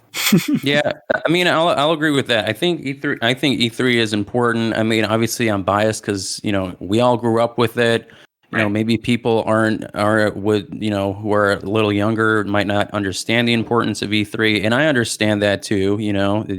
They will determine the future of E3 as well because they're younger, and they will be playing all the games and watch all the streams that they want to watch. I think a lot of things have been atomized as well, where like maybe you might not necessarily need a giant event, but they will listen to a Twitch streamer or a YouTuber, more so about announcements and stuff than maybe an E3 event. But I mean, I personally like it because, I get to go and, like I said, interact with other people in the game industry. So from a selfish perspective myself, and, from like me wanting to report on these games early on, I love E3. I mean, it's like a video game wonderland for me. It's super fun. So I want it to keep going because I want to keep going to it. So yeah, right. So that's my reason. My take is, I think it is less relevant these days than it used to be, simply because of, I mean, the internet's been around for a long time now, but with faster internet speeds and stuff throughout the years, these big events just seem to become less and less relevant because so many, especially more recent years with streamers and YouTubers and stuff, like they break like news quite often. Like they'll announce things that haven't been revealed yet by big companies because they've got a leak somehow. They've got all these connections and stuff. So all these big like websites and influencers and stuff online, they're able to like bring a lot of news throughout the year. Whereas previously, there's these big events like E3, like Tokyo Game Show and stuff. Like they're like 2 or 3 big events throughout the year where we got these announcements, we got these reveals and stuff. And those were like the key moments that people would pick up those magazines or check out some websites and stuff to see what are the big events, what's been happening. Whereas now, they seem to have less fanfare about them simply because we know what the fuck's happening. We know everything, basically. We know, like, there's a rumor, like, there's going to be a Switch Pro, for example, and lo and behold, Nintendo might announce a Switch Pro or whatever. Or, like Breath of the Wild 2, I remember that being a big thing. Like, people were excited about it, but we kind of already knew it was coming. It's like, yes, I'm excited. I'm happy to see it, but at the same time, Nintendo could easily just put it up on YouTube, for example. That said, I still think there is some relevance to them, and I'd love to see them maybe change or shift or something. Like maybe go back to take a couple steps back and be like what they used to be more like back in the day and stuff somehow. I don't have all the answers, to be honest, but I feel like they're relevant, but they could be more relevant. Basically, I feel like they need to change. Yeah. They need to evolve, basically. Yeah, I think kind of to add to both of yours, and I don't mean to sound snarky about this, but I think the people that think that E3 doesn't need to exist only see it from an online standpoint, and maybe they are also just now getting into the buzz of E3, and the only way they know how to watch it is like through their influencers' live reactions. So like, why would I go to E3? Why would I care that it's physically there? But for like an example of why it matters and why that does, like I was thinking of like when I went to PAX East forever ago in the indie area, there was a dungeon crawling game set up with DDR pads, and I'm like, what is this? I need to check this out. Like, how does that even work? And then we go up and the dude's telling us about it, and we're like, what's it called? Cryptid the Necro Dancer. So everybody knows about that game now. But I was like experiencing it years before it blew up into this thing, and it's Hyrulean add-ons now and everything. So I think it depends on what side you're asking, but there are so many reasons that it physically needs to happen for everything that's not in the presentations to continue to make the industry grow, I think. And I'm just trying to get caught up with the chat here. Sorry. Yeah. While you're just getting caught up with the chat, this weirdly comes back to what we talked about the demo disc earlier in the show about there being like a time capture of things. Yeah. Sometimes at certain events, there's these things that they reveal there or show there, like even small studios quite often, which never really get released or never get big. But it's like, so like at Tokyo Game Show, there was this controller this was around the time that the Wii was massive, by the way. Like, so like motion controls were like all the rage, and people were like, oh, motion controls. And like PlayStation 3 didn't have motion controls at this point. There's this company called Haptics or something. We're making a controller for the PC, which is basically like almost like a thick Wii device thing that you strap to your desktop, like literally physically to your desk. Because it had feedback on it, and basically they had Quake. What was it? It was one of the Quake games. I think it was like Quake 4 maybe running, like the single player game, and it was insane, like how good this was to play this game. Because the feedback from the different guns and stuff you had, and the way they developed it. They had like another demo they showed me where you could feel the different surfaces in a game. Like you could touch a smooth bit of glass, you could touch a wall, you could touch some sand, and like using the motion of this thing and like the cursor on the screen, you could feel the feedback of everything with this controller. And I haven't seen anything about that since Tokyo Game Show 2007. Like I think the company just disappeared. Like I think I googled it a few years ago and they don't exist anymore. And I was like, I got to experience that, and that was amazing, and no one else did, really. Well, other people at the show did, but it's like, wow, like, there's like, so if you can find like any videos online about it or any articles, because this is way back in Sega Nerds days, I think the article's gone now, from the one that I wrote about it, but it was awesome. So yeah, like, kind of those time capsule things, like snapshots of stuff that happened that no one else really gets to see. Yeah. Yeah, I think to tap on that and make it relevant for today, I was going to say 2 letters, but it's not. But 4K. I don't have a 4K TV, so how are you convincing me that this game looks amazing right now? I'm not watching in 4K, but if I was standing on the E3 show floor looking at that, I'd be like, I need this game and I need a 4K TV right now. You know? Yeah. So that's true.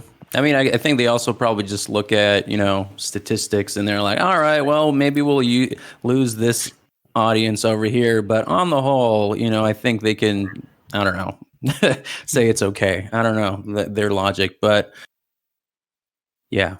So if you guys think it's all right, I think we can transition out of this topic and into the listener questions. What do you think, Graham? That sounds good to me.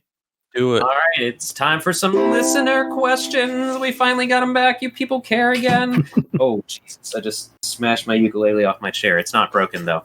So in the Discord, you can ask us in Discord, which you can join that by going right there, if you'd be so kind. We talk about a lot of stuff. And Happy Dude asked us. You can ask us questions right now if you want to as well in the chat live, like Hell Was Here just did.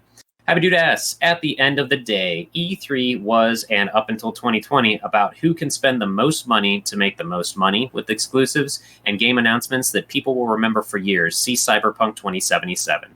With the cheapest produced E3 coming up, can you see that companies will request that E3 from here on out be digital? And we sort of tapped on that, but we didn't really answer that question. I don't know, because it's hard to say, because like with Sony, I'm just going to keep going back to them. They're not going to be there. And would it be worth it for them to pay $50 million or whatever? I hope it's not that much for a lot space on the floor. To have people try to play with their Move controllers again that nobody cares about. Like, they've got VR stuff in the works. Are they going to like maybe change their course of action to get people to play VR? Because you cannot represent VR with just a trailer. No one's going to understand that adequately, because that's not VR. Yeah, because you're just watching somebody with a headset on, and then they have a video of the game playing. But I'm like, all right, well, that's just a regular game then. Like, how are you representing the feeling and experience of a VR game? Like, I'm just watching some douchebag with a goggle. So VR, yeah, in that aspect, like, I mean, honestly, in that aspect, right? If let's say virtual reality is the future, how are you going to present that in digital format where it where it can be appealing, besides just showing a person with a goggle or a headset and then just the game footage? You know what I mean? Like, you're not really, you're not selling me on the, points of virtual reality and why it's cool.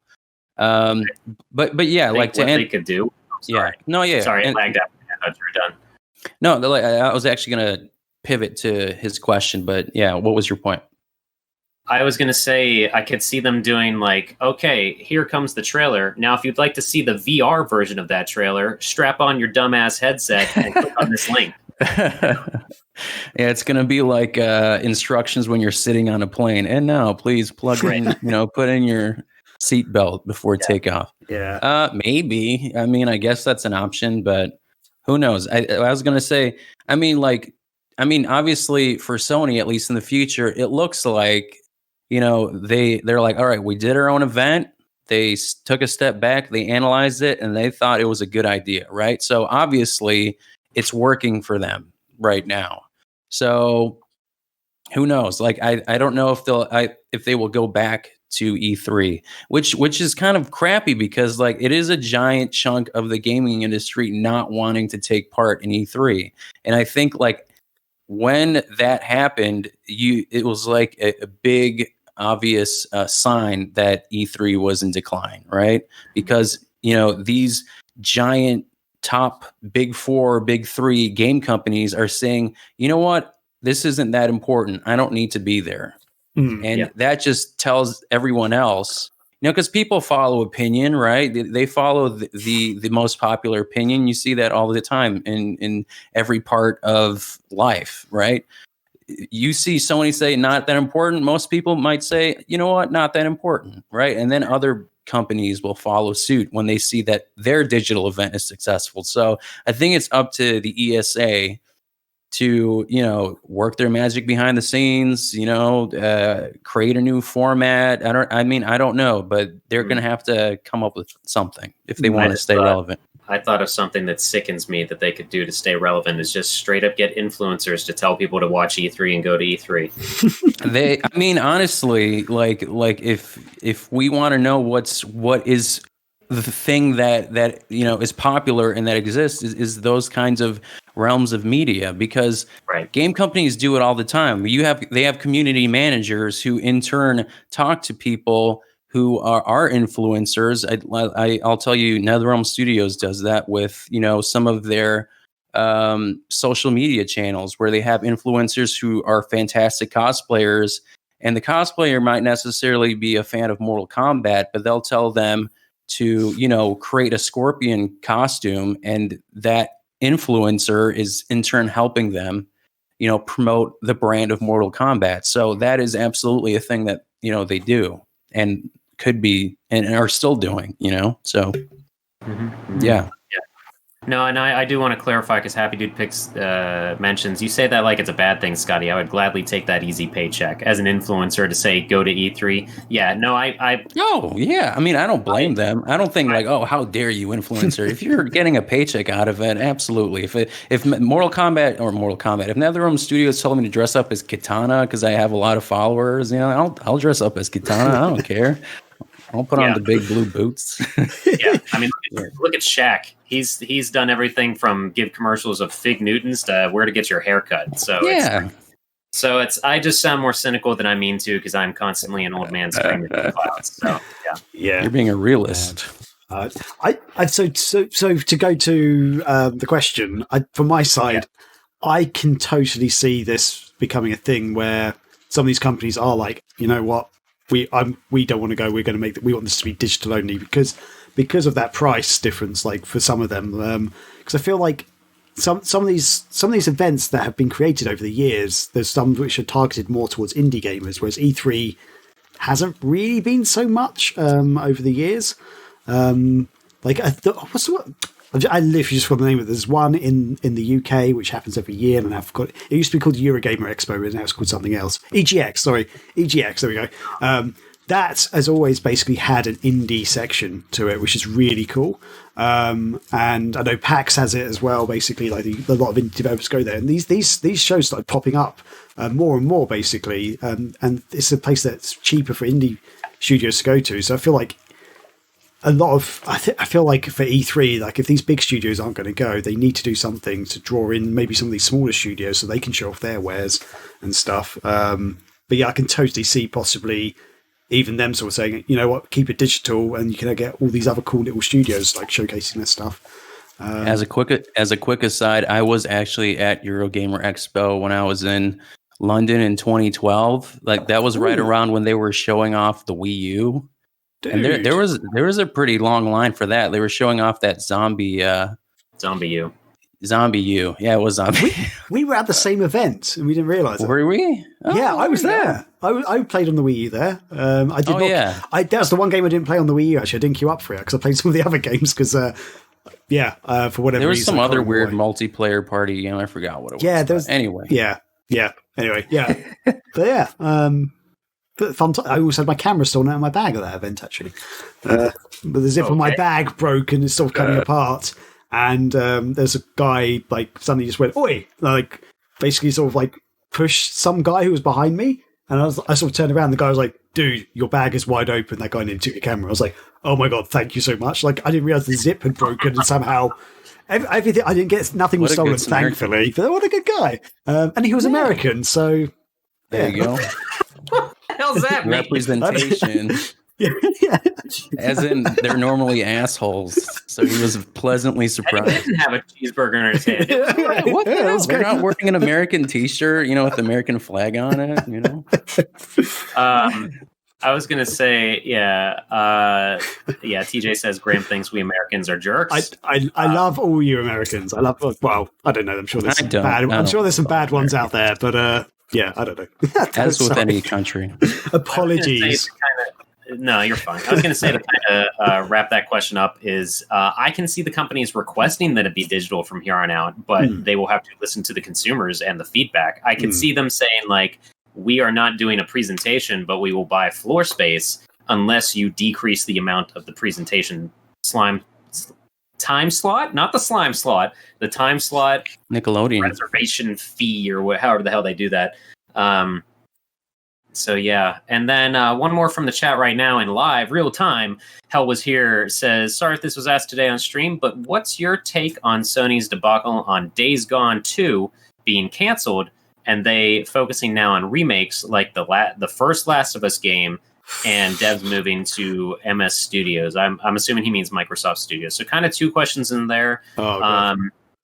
I'll answer the first one quick about Sony being clueless, because that's what I'm going to say. They canceled Days Gone 2 because no one cared about Days Gone 1. And second, Last of Us 2 is raking in the cash. So despite the fact that it's not even a 10-year-old game, part 1, and it was just remastered for PS4, they apparently are remaking the game. Yeah. Hello. I think, like I said, it's a business, right? So money. I'm fairly certain I did facepalm, like genuinely facepalm when I read that article the other day. I was just like, wait, what? Like, yeah, because even if you play the original game, like on the original system, it still looks great. And then you have the PS4 remaster or whatever. It's just like, so why? What's going on? The bigger problem is, like we talked about, we recently reported how there was talks and it was in motion to have Sonic Adventure 1 and 2 remade 10 years after it released. That's because between 1999 and 2009, there was a huge evolution in video games. But between when 2013, when Last of Us 1 was announced, and 2023, not nearly as much of an evolution in games. So that's more emphasis on like, how much are you going to improve this game? Yeah. Or is it an actual remake or just a remaster? Remake. They're remaking it. Yeah, I thought visually it was great. I mean, you probably could touch up some things, but I don't know how much more you can improve. But yeah, like I, for one, Last of Us Part 1 has one of my favorite endings in all of video games. I'm not exaggerating. 100%. I was very excited for Part 2. I'm still going through it, and it has been kind of a slog because the pacing is so poorly handled compared to the first one, in my opinion. I will happily not support this remake because it is so absurd that they're doing. Yeah, I still have to play part 2, but yeah, I mean, and it's surprising because I really did enjoy part 1. Like that was a beautiful game. The soundtrack was amazing. The environment, the character development, like it was top notch. Yeah, I've heard so many mixed things about number 2. Like some people really don't like it. Some people love it. I think some people like who are giving like negative reviews. Some of them I see like it's just that it's very like they think it's like an anti SJW like trolls. Like they give like reasonings for certain character developments that I think. I mean, I guess fine if you want to complain about that, sure, but. I think it's better to just talk about the actual gameplay. Some of the negative reviews I've seen and read were actually they seemed quite like they had very valid reasons. When I watched it, I wasn't like this is just a troll. Basically, I was like, okay. That's a very good point. Like this doesn't sound as good as the original. Basically, yeah. It was also a victim of circumstance because it's a depressing game that came out in the most depressing year of mankind in 2020. So that's true. That is very true. I mean, but like to go back to that point about remasters and remakes, I mean, like that, I guess it's just the nature of the industry. I mean, like movies have been doing it forever, reboots, remakes, like they think this is just a recent phenomenon of reboots. I mean, like Godzilla has existed for 80 years, 100 years, and they've created different versions of Godzilla and Frankenstein and Dracula and all these movies for decades. And, it just feels like it's a new thing, but this phenomenon has always existed. And like I said, it's a business. So they're going to print money with a game that they know is going to do very well because they could see the numbers, right? There's a reason why GTA 5 has been on 3 separate console generations. Right, the 360 or PS4, no, maybe 2. Anyway, and PS5, I think. It's well, Xbox 360, PS3, PS4, Xbox One, and now it's going to PS5 and Series X. There you go. Basically. So, yeah, it's nuts. Hey, but I don't like it, but the thing, I feel like the thing with GTA is I don't know. They haven't really. They did a little bits of touching up and stuff. But they didn't really seem to advertise it as a full-on remaster. Like with the Xbox One and PS4 versions, they added in like first-person gameplay for the whole game, which was actually bloody impressive. It basically changed the whole game if you play it.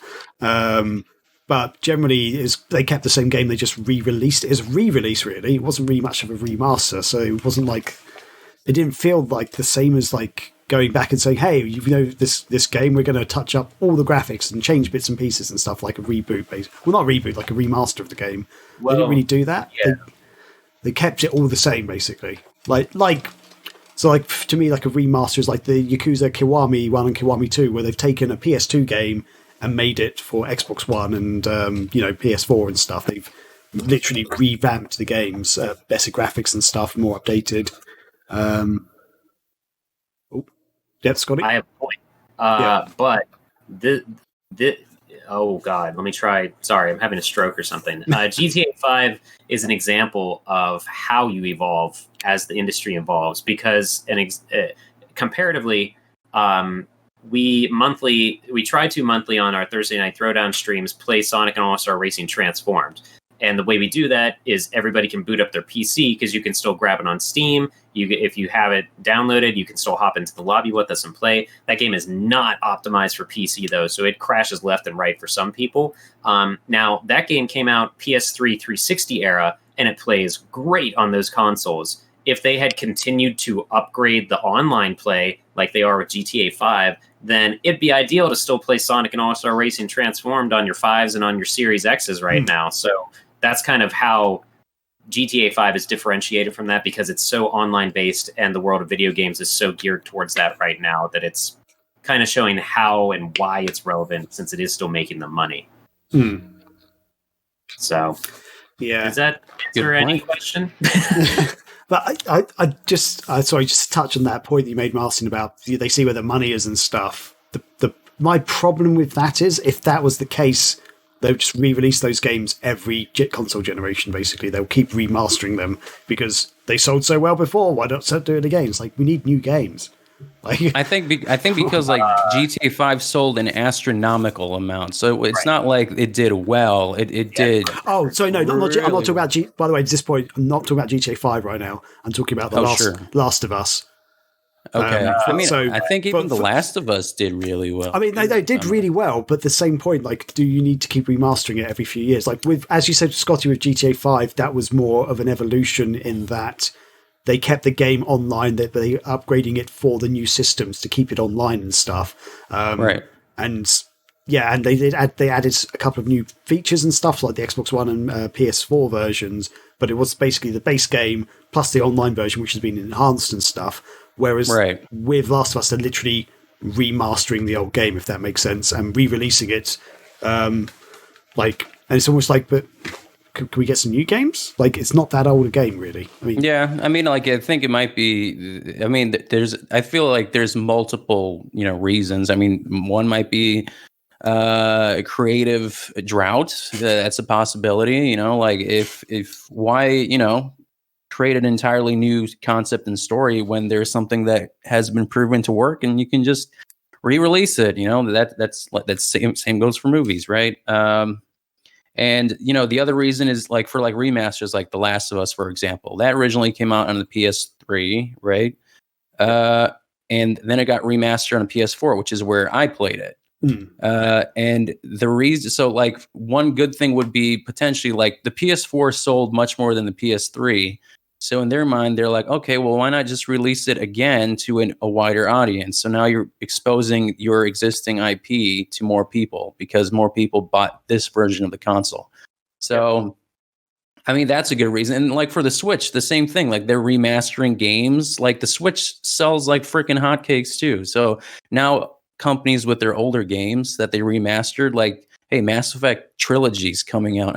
Is it on the Switch? I don't remember. They talked about it getting re-released soon or something. I forget exactly. But like even if it's not Mass Effect, like other IPs, right? Re-release and remaster, freaking Elder Scrolls, right? Like Skyrim. There we go. That thing has been released, remastered, rebooted everywhere on your mobile phone, on a toilet urinal. Like it's everywhere, right? So.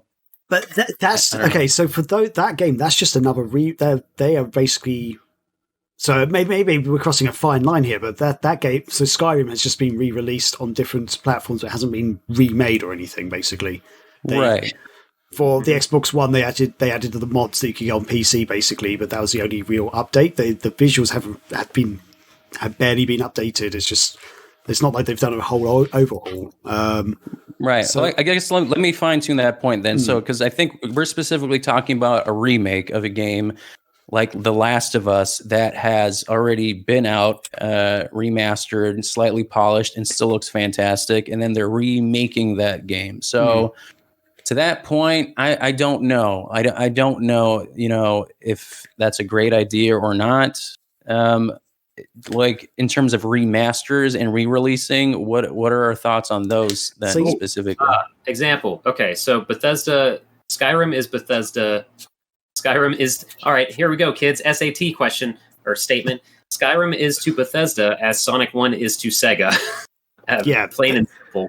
But I was gonna say, like, what point are we getting to? Like, but then Sonic Mania came out and it remade Green Hill Zone. And people that hadn't played Sonic somehow in a while, or Green Hill Zone in a while, thought that was great. But then the three of us are like, dude, I've played Green Hill Zone forward and backwards in my sleep on every possible platform. Do something else in Sonic Mania. So I guess it's just what target audience?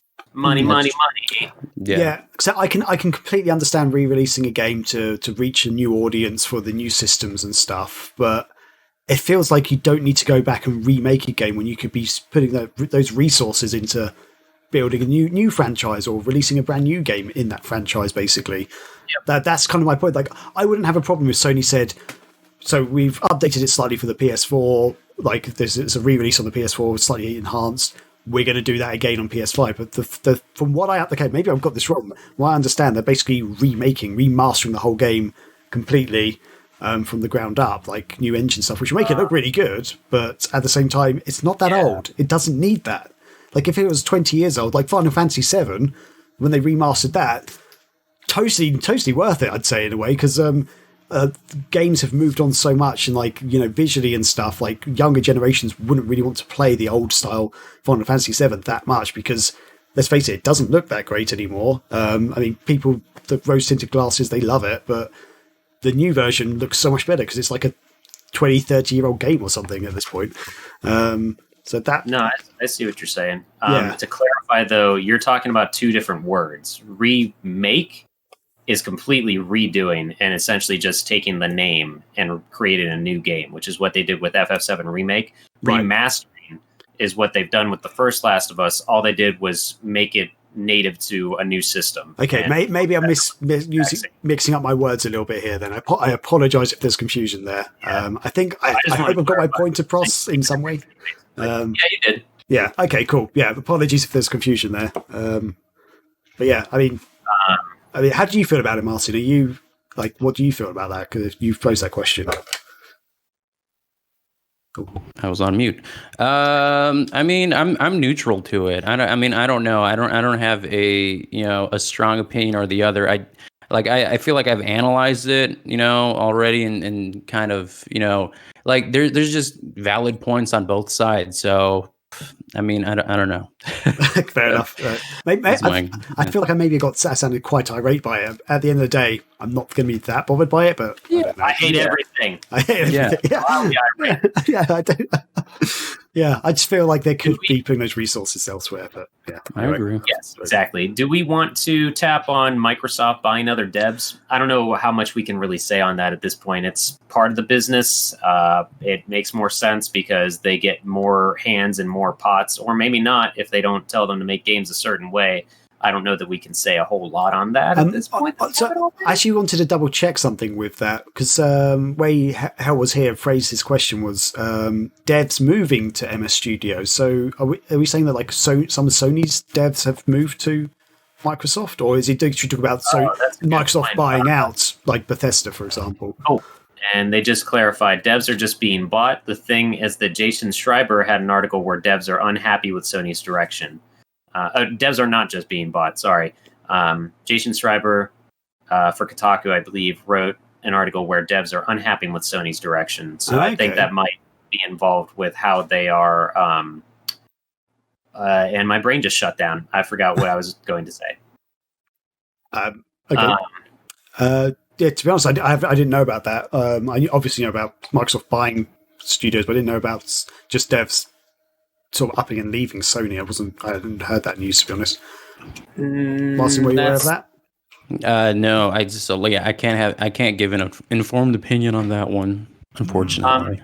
That could be another. Yeah, Hell was here actually mentions a lot of key personals leaving key studios, but maybe that might be a good topic for another podcast. Because something that happened was like Bloodborne devs left and announced their departure. That was like Sony Japan Studio. They closed that down, so devs are going to other places. Not as it's two separate questions. I don't know if it's just related to Sony, but more so places around Sony. But Bloodborne is another game that got remastered, not remade, remastered, and it's a PS5 launch game. If Last of Us 2 was launched for the PS5, that would have got me to buy a PS5, but it didn't. So I'm taking my sweet time. That's a different discussion, though. Yeah, I want that Hogwarts game. Also a different discussion. You want that what game? The Hogwarts, it's in that whole world. Yeah, basically an open world game on PS5 where you're your own wizard. But yeah. Is that PS5 exclusive? I thought it was coming to other systems as well. I think it is, but that's a reason for me to get it PS5. No, fair enough. Hogwarts Legacy. Yeah, I think we've discussed everything that we can in terms of those questions, though, unless you guys had any closing thoughts on them. Hogwarts Legacy is Xbox One, PS4, Xbox Series X, and PlayStation 5. So if you've got an old system, you can still get it. Hey, I just want to look prettier, though. Fair enough. You do it. I have the base model PS4, so not even the Pro version. So I think it might have first been announced during a Sony conference or something. Yeah, that might have been where it came from. Yeah. So I think that's going to just about do it for our listener questions. Ooh, nice. And I guess that kind of actually does it for the show as well, basically. That's rounded up quite nicely. Indeed. Yeah. Scotty, did you want to quickly check someone we could raid while we I'll check on that. You do your thing. Cool. Awesome. Well, Martin, do you have any announcements or any things to say to the folks? Well, folks, if you haven't followed us yet, like I said before, please do, so you can listen to more of the conversations like today's. We also stream every single day with someone different every single day. So, we're like the Fanta girls. We got different flavors. So, you might want to check out all the other flavors of Megavisions. We also have a website with news that we also post fairly regularly on megavisionsmag.com. We also do a magazine, so follow us on Patreon / I think it's Megavisions. If not, it's Megavisions Mag. And we also have our old back issues of the magazine on the website that you can also find on the same URL I just gave you. And then follow us on all our social media channels, Twitter, Facebook, Instagram, YouTube as well. Hell, maybe we'll do a TikTok. Who knows? But not yet. When you get paid by NetherRealms to dress up as Katana, then you'll start a TikTok. Hey, then I'll make a TikTok. It'll just be me in TikTok videos as Katana. Only. I would watch that, actually. Or an OnlyFans. Who knows? Maybe I'll do an OnlyFans. Nice. We've got to get the big bucks somehow. Exactly. Got to pay the bills. Awesome. Yeah. I actually don't have any other housekeeping from my side at all. So I guess that kind of rounds it up from me. Scotty, how are you doing with the raiding there? I found somebody playing Shenmue, so we're going to go ahead and raid her. Carrie Whisper. We're going to hang out with them for a little bit, guys, so give them some love. They're playing the first Shenmue. It looks like it's Christmas time right now. Lovely. So we'll see what they're doing. You'll see Santa. Just streams going on everywhere. Again, I'll toss it in there, but hop in our Discord. That's the best place to keep up with everything we're doing. Please also hop on our YouTube, where Graham has finished playing Xenocider. I unboxed... I did something with Xeno Crisis. I keep too many Xenos. Compared the collector's editions of that. But otherwise, guys, tomorrow, I forget what's going on. Just keep an eye on us. Hop on Twitter, support our Patreon, all that good stuff there. Cool. Yeah. If there's nothing else, Thanks everyone for watching. Thanks for listening, and be excellent to each other. Happy Sunday. Happy Sunday. Be safe out there. We're going to go ahead and raid Carrie Whisper, so hang out with them, playing some Shenmue. Have a good week. Honey, I got to tell you about this sandwich. We might need to either stop getting so much Mexican or get thicker rolls, because we couldn't be going through it that fast. Love you.